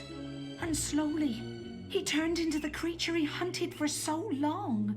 And this is where the game quietly leans into something familiar. Because if that sounds like werewolves, well, that's basically what it is. In Fable, Balverines aren't just creatures, they're the result of an infection. If you get attacked and you survive, eventually you'll turn. Which actually calls back to that traitor in Darkwood, the one who didn't look right, who said he wasn't feeling well and then suddenly turned mid-escort. Yeah, same thing, just worse. Because white Balverines are what happens when the process goes even further. They're stronger, more aggressive, and much harder to kill, as it's already demonstrated. And in some cases, they're still just human enough to make it all even more uncomfortable. And aside from the amazing lore dump, she also gives you something you actually need. Silver. More specifically, a silver augmentation. Because of course it's silver. Some rules are just universal. And thankfully the white Balverine decides to attack at that very moment, so that way we can test this out in real time. And this time, the fight immediately feels different. You land a few hits and now the creature actually reacts. You're not scratching it anymore, you're actually hurting it. And now you only need about half the hits in order to drive it off from Knothole Glade this time. It feels like you might actually win. And eventually after a few solid hits, it retreats again. Seeing what the silver augmentation can do, the chief points you back toward Witchwood Lake, telling you that that's where the white Balverine's been nesting and he's probably heading back there to lick his wounds. We've got it on the run! We can hurt it! We can kill it! Folks say it lives by Witchwood Lake. Come back with its pelt and I'll reward you. And as soon as you enter the boundary to Witchwood Lake, the white Balverine shows up. And now it's time for the real fight. With the silver augmentation equipped, your attacks actually matter now. But the creature still doesn't make it easy. Every time you start gaining ground, the white Balverine pulls back, lets out a howl, and then suddenly you're not fighting one enemy alone, you're fighting a pack. Regular Balverines start pouring in, and now the fight splits your attention. Do you focus on the boss, or do you deal with the adds before they overwhelm you? It's chaotic, fast, and feels like everything in Witchwood has been building towards this one fight. So you manage the adds, keep your spacing, and keep pressure on, and eventually the white Balverine runs out of room to run. And eventually the white Balverine will go down. And this time, it doesn't get back up. Fight ends and you're left with a pretty disgusting trophy, the head of the white Balverine, proof that whatever was terrorizing Knothole Glade has officially been dealt with. So you head back to the town, and for the first time since you arrived, Knothole Glade actually feels safe. The chief is more than happy to see you. You've taken down something that's been plaguing that place for a long time, and that kind of reputation carries weight. So he rewards you, your renown jumps, and you walk away with a solid amount of gold. And then you get something even more important, a letter from Teresa and a book called The Bloodline. And now the game actually starts connecting the dots. It hints at who you are, where you come from, and how all this ties into something much bigger, including something called the Sword of Aeons. So once again, another quest is completed, and you're left with answers and a bunch more new questions. So we make our way back to the guild, and this time we're not the ones looking for work. It turns out the chief of Knothole Glade put our name forward for the arena, and the guild signed off on it. The arena isn't just another quest. This is where heroes go to prove themselves. It's reputation, it's money, it's survival, all wrapped up into one event where the goal is pretty simple. Walk in, win fights, don't die, and walk out with massive sums of gold. And the very fact that the arena exists shows that being a hero in Albion isn't about helping people. It's about spectacle. People are watching, they're betting, they're cheering, and whether you win or lose, you're going to do it in front of a crowd. So yeah, naturally our next move is to sign up for a full-on no-rules murderous blood sport for the entertainment of Albion citizens, and hopefully get paid for it. So we make our way to the arena, and on the way we run into one of the most important things so far, a title vendor. Now, up until this point, you've been running around Albion with the title of Chicken Chaser. And while that was funny early on, there's absolutely no world where we're walking into a packed arena full of spectators, gamblers, and people who paid good money to watch bloodshed just for the announcer to scream Chicken Chaser at the top of his lungs. That's not happening, so we fix it. You've got a few options here, but the one I went with was Reaper. Because if we're about to step into a death pit where people fight for money and survival, we're not showing up sounding like we just escaped the farm. We're showing up sounding like something that deserves to be on a wanted poster. So with all that handled, we step inside. Before things get started, you're given a quick rundown on how things work. Ralph, it's getting really ugly out there. Alright, you, Chameleon, you've heard all this before. Go on for the first round and keep the crowd happy. No problem. This'll be easy. Okay, when it's your turn, I'll call your name and you will enter the arena through the door our friend Chameleon just used. Once in the arena, you will battle foes from all over Albion. You'll be fighting through multiple rounds, each one throwing waves of enemies at you. The longer you stay in, the more gold you earn. There's a catch. You can walk out anytime, cash out early and take what you've earned and leave, but if you do, you lose any multipliers that you gain for beating the arena all the way through. And this place has history. The arena isn't just some side attraction. This is where Albion's greatest heroes made their names. It's a proving ground, a place where reputations are built and sometimes destroyed in front of a crowd that's there for one thing, entertainment. And now, we're the next act. Ladies and gentlemen, for your entertainment, I give you Reaper, famous for such quests as Orchard Farm and defeating ex-hero Twinblade. So the first few rounds ease you in. And by ease, I mean they throw things at you that you've already dealt with, just now in waves, with a crowd watching, and in an arena filled with traps. So first to come is the Wasp, which at this point feel less like a threat and more like a warm-up. And then the next round consists of Hobbs, which are a little more aggressive, but nothing that we haven't handled before.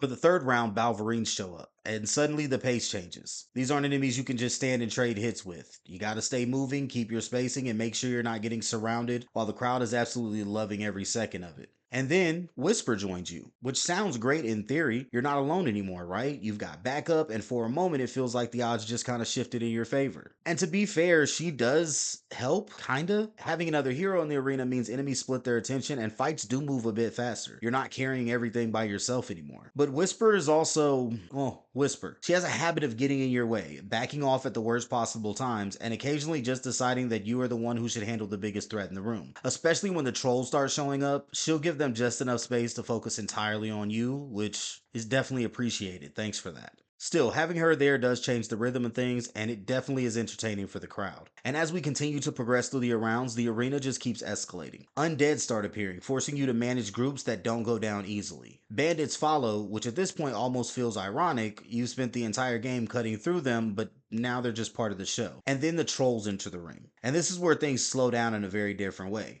These fights hit harder, last longer, and demand more attention. You can't just rush them. You gotta play it smart, watch their attacks, and make sure you're not getting caught while they try to deal damage. But if you've made it this far, there's only one thing left. It's the final act, and then the arena saves their best for last. For the final round, instead of another wave of enemies, you get a boss, a Rakanox. But now, round 8, the final battle. I give you Rakanox.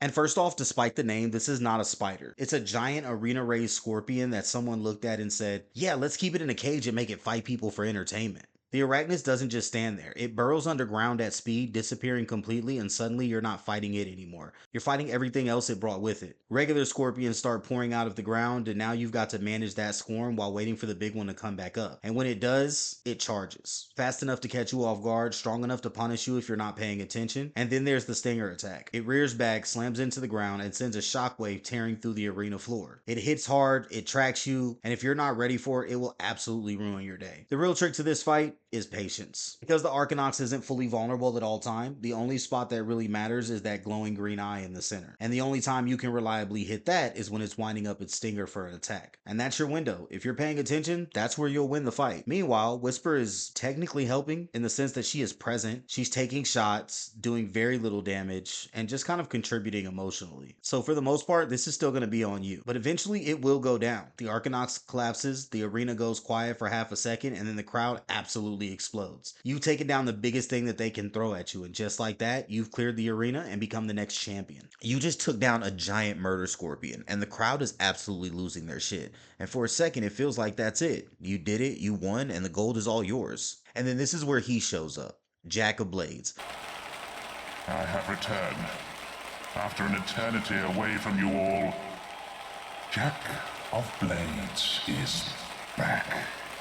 And yeah, that's the same name the archaeologist dropped before he completely lost it and ran for his life. That name clearly meant something back then, we just didn't know what. But now we do, because the guy walks in calling himself the hero of heroes, which, sure, if your definition of hero includes glowing red eyes, a full face mask, and a voice that sounds like it's being run through a broken modulator, then yeah, totally normal. Nothing suspicious here at all. He congratulates you and says you've done well. The crowd got the show they were looking for, but then he decides it's not enough, so he offers one final prize to whichever hero is left standing. And just like that, the arena gets the finale it's been craving. But this time, instead of hero versus waves, it's hero versus hero. It all comes down to you or Whisper. And she looks at you and starts talking about how there's no way she could kill you and she just wants to give the crowd a show. Which is wild, because one, you're not on my level, lady. And then two, I just killed a giant scorpion. If we're gonna be anything here, let's be serious. But hey, if there's gold involved, I'll absolutely put on a show. So the fight starts, and it's exactly that, a performance. You guys trade hits, move around, you really play it up for the crowd. It's not sloppy, but it's not desperate either. There's no real killing intent behind it. At least not for Whisper. Until eventually, Whisper drops. She hits her knees, lets her weapons fall, and she calls it. She doesn't want to fight anymore, and now the arena is waiting on you. She looks up and says, Don't do it, farm boy. We agreed. Just walk out. Farm boy? Still? After everything?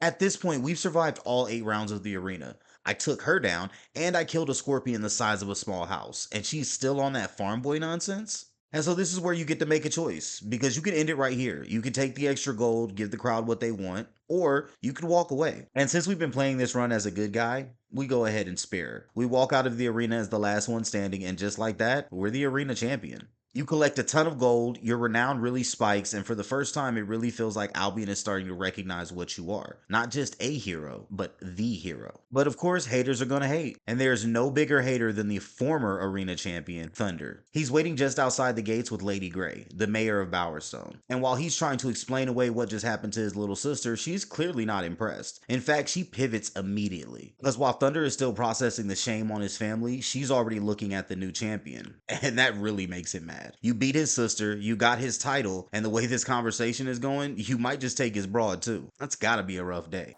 My lady, if you would only Thunder, I am tired of your protests, tired of your jealousy. The time of your glory is long gone. You should learn to accept that. From there, you're brought to the Hall of Heroes, a long hallway filled with statues of every arena champion who came before you, all carved into stone and immortalized for winning the same blood-soaked spectacle you just walked out of. As you walk through, one of the statues stops you cold, because you recognize the face. It's your mother, and she's a hero, standing tall and immortalized like she belonged there the whole time. Scarlet Robe, Slayer of Balverines. Once one of the fiercest heroes in all of Albion, yet her most splendid battle was also to be her last. Ambushed by a dozen Balverines, Scarlet killed them all, only to fall injured and drained bed beside their corpses. There she would have died but for Brom, a kind and simple woodsman who tended her back to health. In time, they married and had 2 children, a girl and then a boy. And that's when he shows up again, Jack of Blades. The man is one lightning strike away from being the final boss, and Albion is just letting him walk around unsupervised. I mean, nobody in the room is like, hey, maybe we shouldn't trust the glowing demon man in a mask. But anyway, he congratulates you, and he hands you the Arena Seal trophy, like you just completed a normal, totally healthy sporting event. And then he immediately pivots into what is clearly an evil monologue. The guy starts talking in riddles, dropping hints, and acting like he knows way more about you, your past, and your family than he should. He even tells you enough to hook you, hints that he knows where your mother is. He lets that sit just long enough to mess with your head, and then he's gone. And now you're left standing in the Hall of Heroes with a statue that raises more questions than it answers, and a growing realization that whatever is going on, you are very much in the middle of it. But you leave the arena riding high, you got a champion title, pockets full of gold, and the crowd chanting your name. I mean, life is good. And then a bandit walks up to you, just casually approaching like you're both at the same cookout, which is already weird. He tells you that your sister wants to meet you at the Grey House. Now, normally, when a random bandit approaches you after you just became the arena champion and says, hey, your long-lost sister wants to meet you, the correct response is absolutely not. But this is Fable, so of course we're heading there. So you head out towards Barrowfield and make your way to the Grey House. Quiet, isolated house sitting out there like something bad already happened and just never left. And that's where you reunite with Teresa. And then she tells you what happened. Jack of Blades didn't just attack Oakvale, he took her, tortured her, and he's the one who cut out her eyes. And this is where things really start connecting. She starts talking about things you don't fully understand yet, like the Sword of Aeons and Jack's interest in your bloodline and why your family matters. Well, more specifically, why you matter. And then she drops the real bomb. Your mother is still alive. But she doesn't even bother to let you process all that. She's already moving on to the next topic of discussion, telling you your next step. You remember Maze's friend, the archaeologist? Well, Jack found him, and he's been captured. And if we want any answers, we're gonna have to get him back. So after everything Teresa just dropped on us, we head back to the guild, and we pick up our new quest to rescue the archaeologist. And while I don't really feel like having him blame me about all his problems again, we kinda need him. He's the only one who knows how to get into Bargate Prison. And Bargate Prison is where your mother is being held. So yeah, we're back on the move. So we start off in Bowerstone Jail, where the guards already know the situation. Jack's minions are transporting the archaeologist to Bargate. Translation, we're on a timer. There were too many of them. We never stood a chance. They grabbed the archaeologist and took him up the hill there. I don't know what they're planning to do with him, but I bet it ain't gonna be pretty. And to their credit, the guards actually step up here. Some of them roll out with you, try to help fight, which is nice. I mean, in theory. In reality, they last about as long as you'd expect against late game enemies. Still, respect for trying? So you push down the path till you get to Windmill Hill, and here a minion drops a magical barrier in your path. So now it's a fight. I mean, it's been a fight this whole time, but now it's really a fight. And these aren't bandits or Hobbs anymore. These are Jack's forces. They hit harder, they move faster, they can block most of your regular attacks, and they actually feel like they belong to the guy we just met. But once you take him down, the barrier drops, and you just keep moving. You make it to Gibbet Woods, and if the game decides you weren't already stressed enough, another minion shows up, and then this time he summons a rock troll. Now you already know trolls are a problem. They have a big health pool, hit heavy, and have zero interest in letting you breathe. But now you're dealing with that, and the pressure of knowing that the archaeologist is getting steps closer to the boat that you really don't want him getting on. Hurry, they've almost reached the boat. You're running out of time. And this is where that timer really kicks in. Minions are everywhere, there's constant pressure, and the countdown in the background is reminding you that you're always moving a step too slowly. You cut through everything in your way, eventually clear the last group of minions, and finally, you make it. The archaeologist is freed. Again. And like always, he immediately starts talking. But this time, his words actually matter. You saved me. But then, I'd still be safely in my cave if it wasn't for you. He tells you about a secret entrance, a hidden path through the graveyard that leads straight into Bargate Prison. So now, we know our mother's alive, we got her location, and more importantly, we got a way to go in and get her. So now we're heading into a graveyard, chasing down this ancient path the archaeologist told us about. And this is when we run into Nostro. And this isn't some random undead asking you for help. This is Nostro, the founder of the Heroes Guild, the guy who built the entire system that we've been working under this whole time. Oh, and he also built the arena. You know, that totally normal murder dome where we just fought our way through. So yeah, he's kind of a big deal. And now he's a skeleton, and he's asking us to go find his missing gear. So the deal is simple. Helmet, sword, armor, shield, we track those down across the graveyard, digging up graves, looting crypts, and doing just enough grave robbing to make it feel slightly illegal. Once everything is returned, Nostro opens the door for us, revealing the hidden path forward, which leads us straight into the old graveyard path. And this is where things start getting a little messy. Undead just start pouring in, and not in small numbers either. This turns into a full-on endurance fight. It's constant pressure, enemies spawning in waves, and just enough breathing room to keep you moving forward without ever feeling comfortable. And eventually you'll make your way through enough bones and decrepitness to reach the circle of the dead. And yeah, it's about as welcoming as it sounds. You step into this glowing circle and suddenly you're in survival mode. Waves of undead keep coming at you, and the only way forward is through them. You kill enough of them and then stronger enemies start spawning.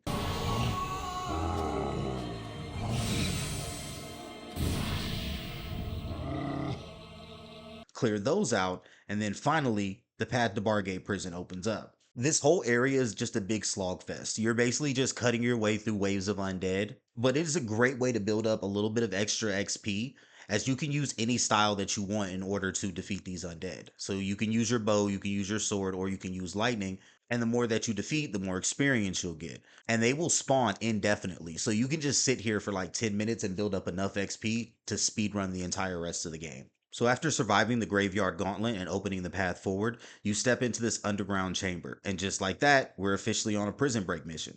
Except we're not actually breaking out, we're breaking in, and then we're breaking out, which already feels like a bad idea in hindsight.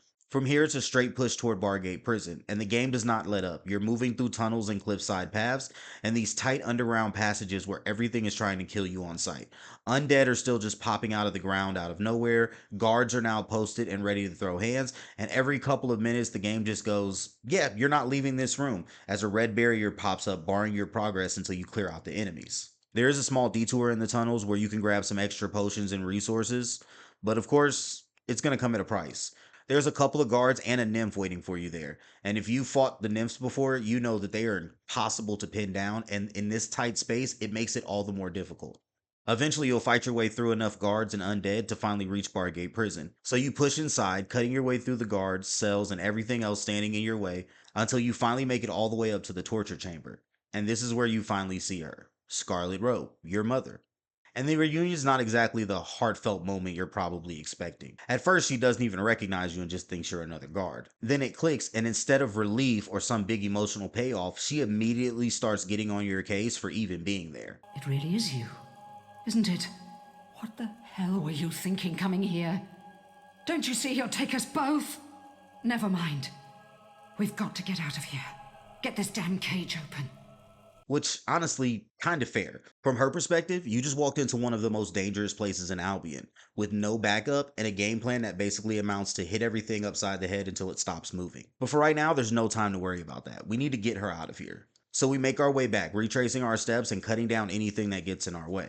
And right when we're about to make it out, guess who shows up again? None other than Jack of Blades himself. And he just tells you straight up that he's been watching you this whole time. He knew that if you dropped that tidbit about your mother that you would eventually come running. And he's been watching everything through your arena trophy. Which, wait, hold on. Are you telling me that we've been carrying a magical tracking device this whole time and nobody thought to question that? You disgusting freak. Let him go. He doesn't know anything. Oh, I think you'll find he knows a great deal. You see, the arena seal I gave him has been showing me his every movement. It has been most entertaining. And just like that, you're captured by Jack. So now you're locked up inside Bargate Prison alongside your mother. She's back in the torture chamber and you're on one of the cell blocks.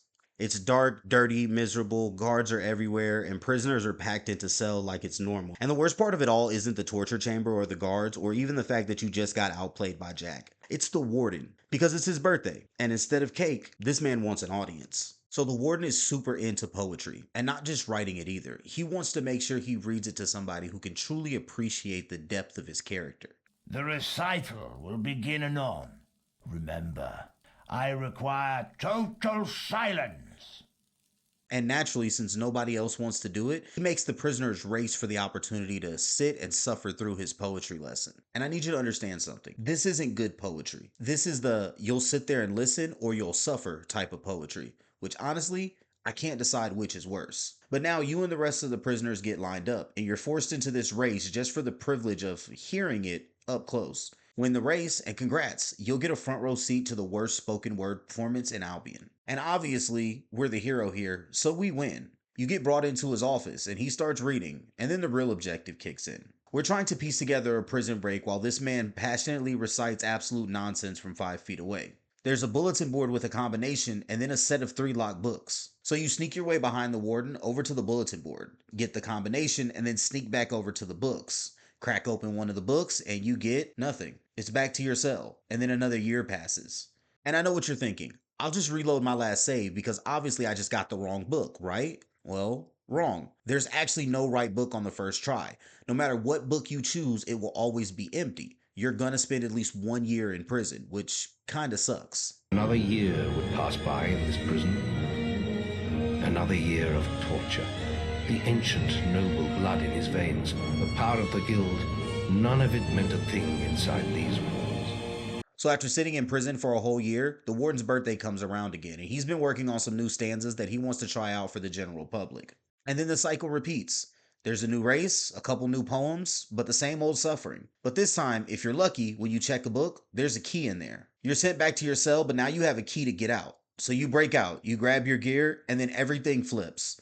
We're done sneaking. Now it's time to get back to what we do best. Unbridled violence. Guards are getting dropped, cells are getting opened, and the prisoners are pouring out like this just turned into a full-on riot simulator. You can free your fellow prisoners or you can just leave them in their cell. That's your call, but either way, we gotta keep moving. Back through the prison, we make it back to the torture chamber and back to our mother. And just like last time, we grab our mother and we immediately turn around and try to get the hell out of there. And for a second, it actually feels like we might pull it off. We passed the area where we got captured by Jack last time. We're cutting through guards, retracing our steps, and pushing back towards the exit. Everything is finally lining up until we hit the underground chamber. Just as we're about to make it to the exit, the game decides to humble us. Because now, we're fighting a Kraken. A full-on, why is this in a prison escape mission, Kraken? Apparently breaking out wasn't hard enough. Now we have to earn it. And this thing goes full hentai, trying to put tentacles in our body where they don't belong. But the fight's pretty simple. The thing will try to slam tentacles down, you just have to dodge those and keep attacking. Once you cut down a few of the limbs, you'll finally get an opening as the head pops up for round 2. Now it turns into a damage race. You need to take it down before it takes you down. But be careful because a couple hits can drain your health pretty quickly here. Unfortunately for this thing, we've come too far and been through too much to allow this to stop us. So we bring it down. And just like that, the path opens up and we finally escape. For real this time. Revenge burned like a sun within the hero, and his destiny was clear. Jack had cast a shadow over the whole of his life. He had been the architect of his sister's blind suffering and of his mother's imprisonment. And soon his power would be absolute. It's you and your mother out of prison, alive, and standing in the aftermath of everything that just happened. And this should be the moment, right? Like, this is the reunion moment. Years apart, you thought she was dead. And I mean, she probably thought the same thing about you. You'd think we'd stop, talk, catch up, maybe process even a fraction of what just happened over the last few years. But nope, she immediately turns and goes, all right, here's your next objective. No hug, no I missed you, no wow, you've grown. Also, you now know how to shoot lightning from your hands, which you weren't able to do before. He immediately starts talking about the Sword of Aeons and a key tied to your bloodline, ancient power of destiny, the whole yada yada package. Basically, this confirms that everything happening right now is way bigger than just breaking her out of prison. And then she hands you your next destination, like we didn't just fight our way out of a maximum security nightmare. So yeah, I guess no emotional closure for today. After the prison break sequence, it feels like the game is finally coming to a head, and in fact it is. But we still have a bit further to go. So it turns out that the key to unlocking the Sword of Aeons lies in Hook Coast. But of course, getting there isn't just as simple as walking over, because this is Fable, and nothing is ever just a straight path from point A to point B. To access Hook Coast, you gotta activate the ancient Cullis Gate buried somewhere out in Darkwood. But fortunately for us, this thing doesn't even run on magic, it runs on violence. The gate won't activate until its hunger for undead souls is sated, which is a very dramatic way of saying we're gonna be fighting a lot more undead. As soon as we get close, the undead just start clawing their way out of the ground, including some new heavy hitters like the undead generals. So now you're just farming undead for this hungry magical teleportation gate until it decides it's full. Once the meter fills, the Cullis Gate finally powers up, pulls you in, and drops you straight into Hook Coast. And Hook Coast is a much different town than what we've been at before. Mainly, there's new weather elements. It's snowing here, which is pretty cool because we haven't really seen like a snow biome yet. But it's quiet, it's isolated, and it feels like the kind of place where something bad has already happened, or at least maybe it's about to. You push forward toward the ruined abbey because that's where your objective's at, and then the game just immediately shuts you down. There's just a huge big red barrier blocking your path. Your mom does her best impression of the guild master and just Bluetooths directly into your skull using your guild seal. She tells us to come back to the guild, that she may have found something to help us get through that gate. So we head back to the guild, and this is where things really start ramping up. We head to Maze's quarters and walk straight into a problem. Scarlet Robe is there, but she's not alone. Two of Jack's minions are with her, and before you can do anything, they're already pulling her out, teleporting away like this was planned down to the last second. Right before she disappears, she leaves us with one final line: "Don't forget the book." And that's it. Just a vague warning before she's gone again. So now you're standing there trying to piece together what just happened, and the only lead you got is sitting on a table nearby. A book called, and I know I'm gonna butcher this name, Arbon's Thaumaturgica? The Thaumaturgica. Thaumaturgica. The Thaumaturgica. Thaumaturgica. The Thaumaturgica. I don't know what this book is called, but it's a book of spells. The only problem is we can't read it. It's written in some old magical language that we can't decipher. So before we can go save Mom or even head back to Hook Coast, we need someone who can actually understand what we're holding. And there's actually someone who does, the Guildmaster. So we bring it to him, and this is where the game hits you with a nice soft warning. It tells you straight up that once you take the next step, everything else gets put on hold. No side quests, no distractions. This is priority one, and you'll have to see this through until the end. But to be clear, Fable's being a bit dramatic here. You can pick up the rest of your side quests after this main quest, but you just won't be able to do anything else. During this main quest, you're locked into that path. Before we dive into the final stretch of game, we've got a little housekeeping to take care of. There are still a handful of side quests scattered around Albion, and the first on my list is the archery competition. Because apparently saving the world can wait while we compete in the fantasy equivalent of a county fair. You step up to the line and start sending arrows downrange, and within 5 minutes you're locked into chasing that high score. Win, and you get treasure clues, trophies, and magical stat potions. Lose, and I think they hand you a fish. Yeah, Albion's reward system is kinda crazy. Next up is the Fist Fighters. These underground fight clubs pop up all over the map, where shirtless dudes gather in the middle of the night to beat the absolute brakes off of each other, while guards just conveniently pretend not to notice. Magic is banned, so are weapons. It's just about you throwing hands with increasingly angry strangers for gold and bragging rights. It's basically a medieval fight club, except everyone talks about Fight Club. After punching your way through every tournament in Albion, you eventually end up back in Knothole Glade for the final championship against the chieftain himself. You know, that guy with the majestic beard that deserves its own health bar? I'm still 90% convinced that his power comes directly from that thing. It looks like it grants him passive buffs. We eventually knock him out, claim the trophy, and prove once and for all that no amount of facial hair can stop you from catching this fade. And then there's Lady Grey, and this entire questline teaches you one important lesson. Never stick your sword in crazy. The mayor of Bowerstone takes one look at us and decides we're marriage material, which sounds great until she hands us the weirdest dating checklist in gaming history. She wants us to buy a house, bring her a black rose, and find her missing necklace. At this point, I'm not even courting the mayor, I'm just completing her to-do list. Eventually, she tells us there's just one last obstacle standing between us and true love, and that's Thunder, which is absolutely brutal for this poor guy. We already took his arena title, stole all the attention by becoming Albion's newest celebrity, and now his girlfriend is asking us to beat him up for the right to marry her. If we choose this route, we have a pretty cool duel with Thunder. It's fun and a bit challenging. I actually really enjoyed it. After we win, we get to marry Lady Grey and walk away with not only a new wife, but 15,000 gold in a dowry. Honestly, that's a pretty solid return on investment. And so the hero married. And for one day at least, the troubles of a hard world were put aside. But something about this whole situation just feels off. And that's because it is. While poking around Bowerstone, you uncover a completely different questline that starts with the prisoner casually telling you, hey, I think the mayor killed her sister, which is a hell of an opening statement. Her sister was an angel. Would have made a wonderful mayor. And I know Lady Grey killed her. I just know it.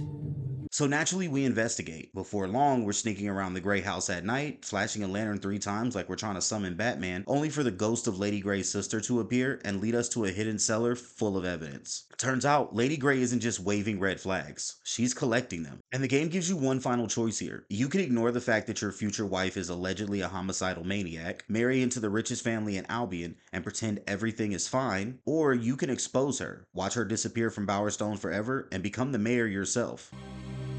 What? No one refuses Lady Grey. No one. Fine then. Tell everyone. Have your moment of glory. But I will return one day, and I will wash away all the filth with your blood. Remember that, hero. For this playthrough, we went with option number 2, mainly because I'm willing to overlook a lot in a relationship, but sororicide is where I personally draw the line. Next up is the Darkwood disturbance. Briar Rose tells us she has a quest for us. Something horrifying is happening in Darkwood, and it's our job to go poke it with a stick. So naturally we do. But we're not going alone this time. Briar Rose decided to tag along. Oh, so the guild thought I needed some help, did they? What do they think, that I'm some sort of damsel in distress? Well, you might as well make yourself useful now you're here. I've been studying an ancient shrine we found buried in the swamp, but the whole area just got busy with minions. When we arrive, we find a bunch of minions standing around this creepy altar, performing what looks like the world's least inviting group activity. Briar Rose is there trying to decipher some sort of ancient magical inscription while we're stuck playing security guard. We're fighting off wave after wave of enemies just so she can finish reading. Thankfully, Briar actually pulls her weight here and manages to steal the portal before whatever big baddie manages to make it through. And for the first time in the entire game, she's actually nice to us, which honestly might be the rarest event in the whole quest. The incantation worked! The portal's closed! Let's just hope the seal holds. That was some impressive minion slaying, by the way. You can fight by my side anytime. But anyway, we save Albion from another threat, Briar Rose says good job, and we feel a lot better about ourselves. And finally, we have what might be the single most unhinged side quest in the entire game, the Darkwood Bordello. Because someone looked at Albion's most dangerous forest and thought, you know what this place really needs? A brothel. And somehow, it not only works, but the place is actually turning a profit. As you can see, the Bordello is a haven of calm and pleasure in a perilous world. Weapons and spells are forbidden here. Men have come here for centuries to escape their worries and responsibilities. The women in the bordello tell you that the owner, Mr. Grope, and yes, that is his actual name, is a complete creep who's been exploiting everyone there. So naturally the game gives you 2 ways to get the deeds to the place. You can either get him blackout drunk, or you can put on a dress, throw on a red wig, and sleep with him until he reveals the information you need. Now technically you can keep the bordello running after this, collect the rent, and enjoy the free benefits of ownership. But since we've been playing as the good guy all game, we hand the deeds over to the women. They turn the place into a women's refuge and kick Grope out on the street where he belongs. And honestly, that's probably for the best, because I don't think YouTube's terms and services is ready for me to explain the other half of that quest in any greater detail. Mike, oh, girls, you don't have to work anymore. You're free.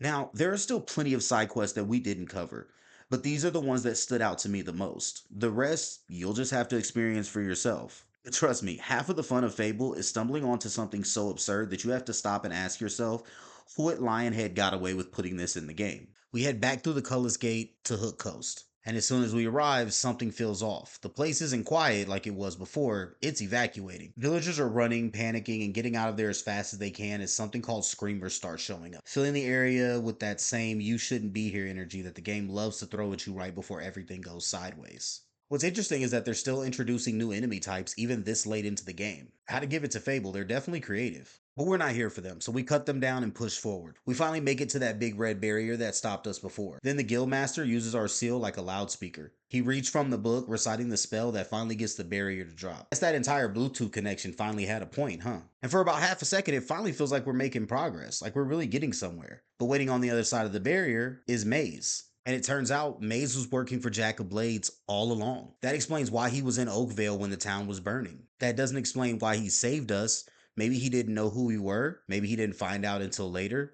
Either way, this was all a setup. To be honest, I didn't see this reveal coming when I first played the game. There was really nothing in Maze's presence, tone, or anything that would have identified him as a traitor. He starts talking like he's already 10 steps ahead and like this was always going to happen. This was always the place where your path was meant to end. And then the fight starts. And Maze is not playing around. Every time you engage him, he opens up with a shield, forcing you to wait it out while he starts throwing everything he's got at you. Fire, lightning, ranged attacks. Stuff that hits harder than anything you've seen from him up to this point. When the shield drops, you'll get a window where you can land a few hits, but then he's gone. He'll teleport away, resetting the fight somewhere else. And as you're chasing him across the entire area, repeating this cycle over and over again, you're trying to close the gap, survive the magic, break through his shield, and deal enough damage just for him to disappear again. Eventually, in a dramatic duel just outside of the lighthouse, you manage to push him back far enough where he has no more places to run. And when it's finally over, honestly, there's no big victory moment. Just the realization that everything you've been doing, everything that Maze has been guiding you toward, was never really about helping you. It was all about getting you here, making you strong enough to be able to unlock the Sword of Aeons, somehow. You want to know why I did it, don't you? I suppose I'm just an old coward boy. We don't all embrace death easily. For some of us, the only quest, is to escape death. Whatever the cost. And now you're just standing there in the ruins of Hook Coast. Your sister's disappeared, so is your mother. You just had to kill your mentor, and there's this growing feeling that whatever Jack of Blades has planned, you're exactly where he wants you to be. So the whole point of everything that happened at Hook Coast was for Jack to unlock the first of the focus sites. These focus sites are like magical focal points of power, and once they're all activated, the Sword of Aeons will reveal itself. So now you're jumping across Albion, chasing Jack as he moves between these ancient focus sites. And everywhere you land, it's chaos. Minions, screamers, undead, everything is just flooding the map. There's guild heroes, guards, everybody's fighting, and honestly, nobody's winning. You can swing all you want, but it doesn't matter. For every group you take down, more spawn in. This isn't about clearing enemies, this is about pushing forward and trying to keep up with the guy who is very clearly ahead of you at all times. You start off back in Witchwood, and for once, you've actually got some backup. Briar Rose is there, and instead of just standing around looking important, she's actually fighting this time. And she's kind of holding her own. So now it feels less like you're cleaning up problems and more like you're part of something bigger. You fight your way through the mess, reach the focus site, and of course, Jack is already there and already finishing up. He opens a portal and dips out like it's just another Tuesday for him. Looks like he's done whatever he was doing, but the portal is still open. Follow him through. I'll stay here and teach these animals who Briar Rose is. You follow him through the portal, and the next stop is Orchard Farm, moving into Greatwood. Same situation. Same feeling that you're always just a few seconds too late. You push through, you get to him, and then again, he portals away. Your next location is the Hob Caves, and then Thunder shows up. And look, whatever beef we had earlier, whatever ego was going on, when it's time to fight, he shows up and actually puts in the work. So now it's just the two of you in a last-minute desperate team-up, cutting through waves of Hobs and a bunch of other enemies. You reach Jack again, just for him to monologue and portal away. And at this point, the pattern's getting pretty obvious. You're not stopping Jack, you're chasing him. The whole time he's talking to you, mocking you, and basically letting you know that everything you're seeing, the fights, the chaos, all of it, it's just the warm-up, which is something you never want to hear from a guy with glowing eyes and a demon mask. You push into the final stretch, Bowerstone Jail, and then into Gibbet Woods. But this is where the game starts to get a little personal, because when you reach that last focus site, Jack is already there. But this time, he's holding your mother by the throat, and then he teleports out of there again. Of course, you jump through the portal almost immediately and realize you're standing in the heart of the guild. And the guild? Yeah, it's wrecked. It's burning, falling apart, and everything that's been your home base this entire game is just falling apart before your eyes. It's like Oakvale all over again. You fight your way through what's left of the guild just to find the guildmaster, bloodied and barely holding on. And even now he's still doing his job, still giving you direction like everything isn't collapsing around him. He tells you this is where it ends, and that this is the final fight, and that you'll confront Jack in the same place where you became a true hero, in the Chamber of Fate where you received your guild seal. So we step into the Chamber of Fate, and this is where the game lays all its cards out on the table. Everything that's happened up until this point, the guild getting destroyed, your mother being taken, Maze betraying you, and Jack tearing through Albion like a magical terrorist, it all leads back to one thing, the Sword of Aeons. That's the goal. Jack has been working towards this weapon the entire game, and now it's just sitting right in front of him, and the second he gets close to it, things go bad fast. The sword activates, the room erupts with energy, and Jack picks the thing up like he's just been handed the keys to the universe. You can practically hear the Emperor Palpatine speech playing in his head. He truly believes he has unlimited power now. But we're here to show him that he's absolutely wrong. The first phase of the fight is pretty straightforward. Jack just kind of hides behind his waves of minions. You clear the mobs, force his shield down, and then it turns into a close range fight. And I mean, the guy hits hard. The Sword of Aeons absolutely chunks your health if you get careless. And this is where that leveling you've been doing all game finally matters. Whatever build you've been cooking up, it's time for you to cash it in. Once you push his health low enough, Jack decides to stop pretending to follow the normal boss rules. He takes off into the air, floating around the arena and chucking magical projectiles at you. The arena fills with giant rocks that you can use as cover while he launches attacks that will absolutely erase your health bar if you just stand there like an idiot. Minions keep spawning in non-stop, so the whole thing becomes a balancing act between crowd control, range damage, and trying not to become a smear on the floor. And honestly, I think the funniest part has to be the two completely different energy levels depending on your build.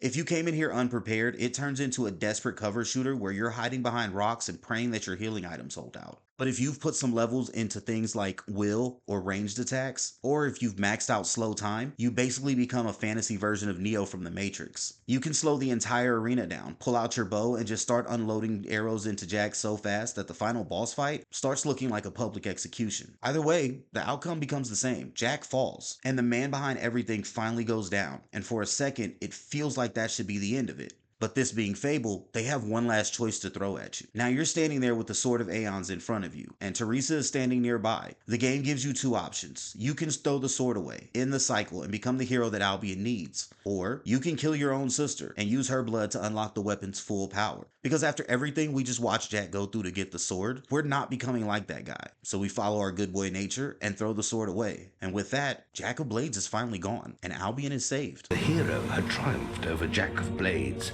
and forsaken the dark power of the sword. When he stepped outside into daylight, the crowds cheered his name. He walked among them as a legend. So after all that, Jack of Blades, the Sword of Aeons, prison breaks, Balverines, arena fights, and an unhealthy amount of chicken-related violence, the credits finally roll. And honestly, well, Fable never really lived up to the game that we were promised. Peter Molyneux hyped this thing up like it was going to simulate your fantasy life. Every choice would ripple through the world, every decision would matter, and every blade of grass would remember your name. And yeah, that didn't exactly happen, didn't even really come close. A lot of the morality system really kind of boils down to one question. Are you a good guy, or are you a homicidal maniac? There's not a lot of gray area there, but somehow I really don't care, because what Fable gets right, it gets really right. Albion feels alive, NPCs react to you, your appearance changes as your character levels and grows. Every town has its own personality, and the world constantly reminds you that your actions do in fact have consequences. The combat is simple, but satisfying. The economy is held together with duct tape and hope, but I was able to move past that. And even the things that I hated, like the Guildmaster having a direct Bluetooth connection into your head, all ties together. All of its flaws, all of those weird systems come together to create something that's still incredibly charming over 20 years later. More than anything, Fable is just a fun. It's a good old-fashioned video game, and I really appreciate that. And I think that's something we've been losing lately. Every new RPG wants to be a 300-hour live service experience with 6 battle passes, 12 currencies, and enough crafting materials for you to actually build a house with. Fable didn't need any of that. It was a relatively short adventure with just enough side content to keep you exploring without overstaying its welcome.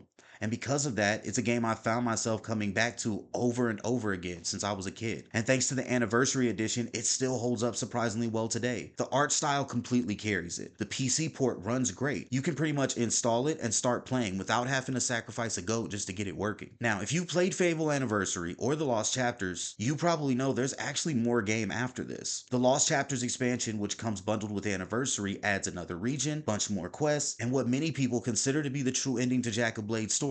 But after spending way longer on this video than I expected, I decided to stop here. Partly because the main campaign already wraps up so nicely, and partly because, I mean, if I'm being honest, I've never actually played the Lost Chapters myself. Even when I bought Anniversary specifically for this review, I finished the main story and thought, you know what? That was a pretty satisfying ending. So for me, this is where the story ends. Now, if this video does well, I'd absolutely be down to go back and make a dedicated Lost Chapters video. I think it could be a lot of fun experiencing that content for the first time alongside all of you. But for now, this is where our adventure ends. And if you've made it to this point, seriously, thank you. Long form content is a tough sell these days. So the fact that you took the time to sit down and watch this entire retrospective means the world to me. If you enjoyed it, leave a like, subscribe, and let me know down in the comments what game you'd like to see me cover next. I'm always looking for new games to add to my roster, and I'd love to hear your suggestions. But for now, that was Fable. I'm Tags, and I'll see you on the next one.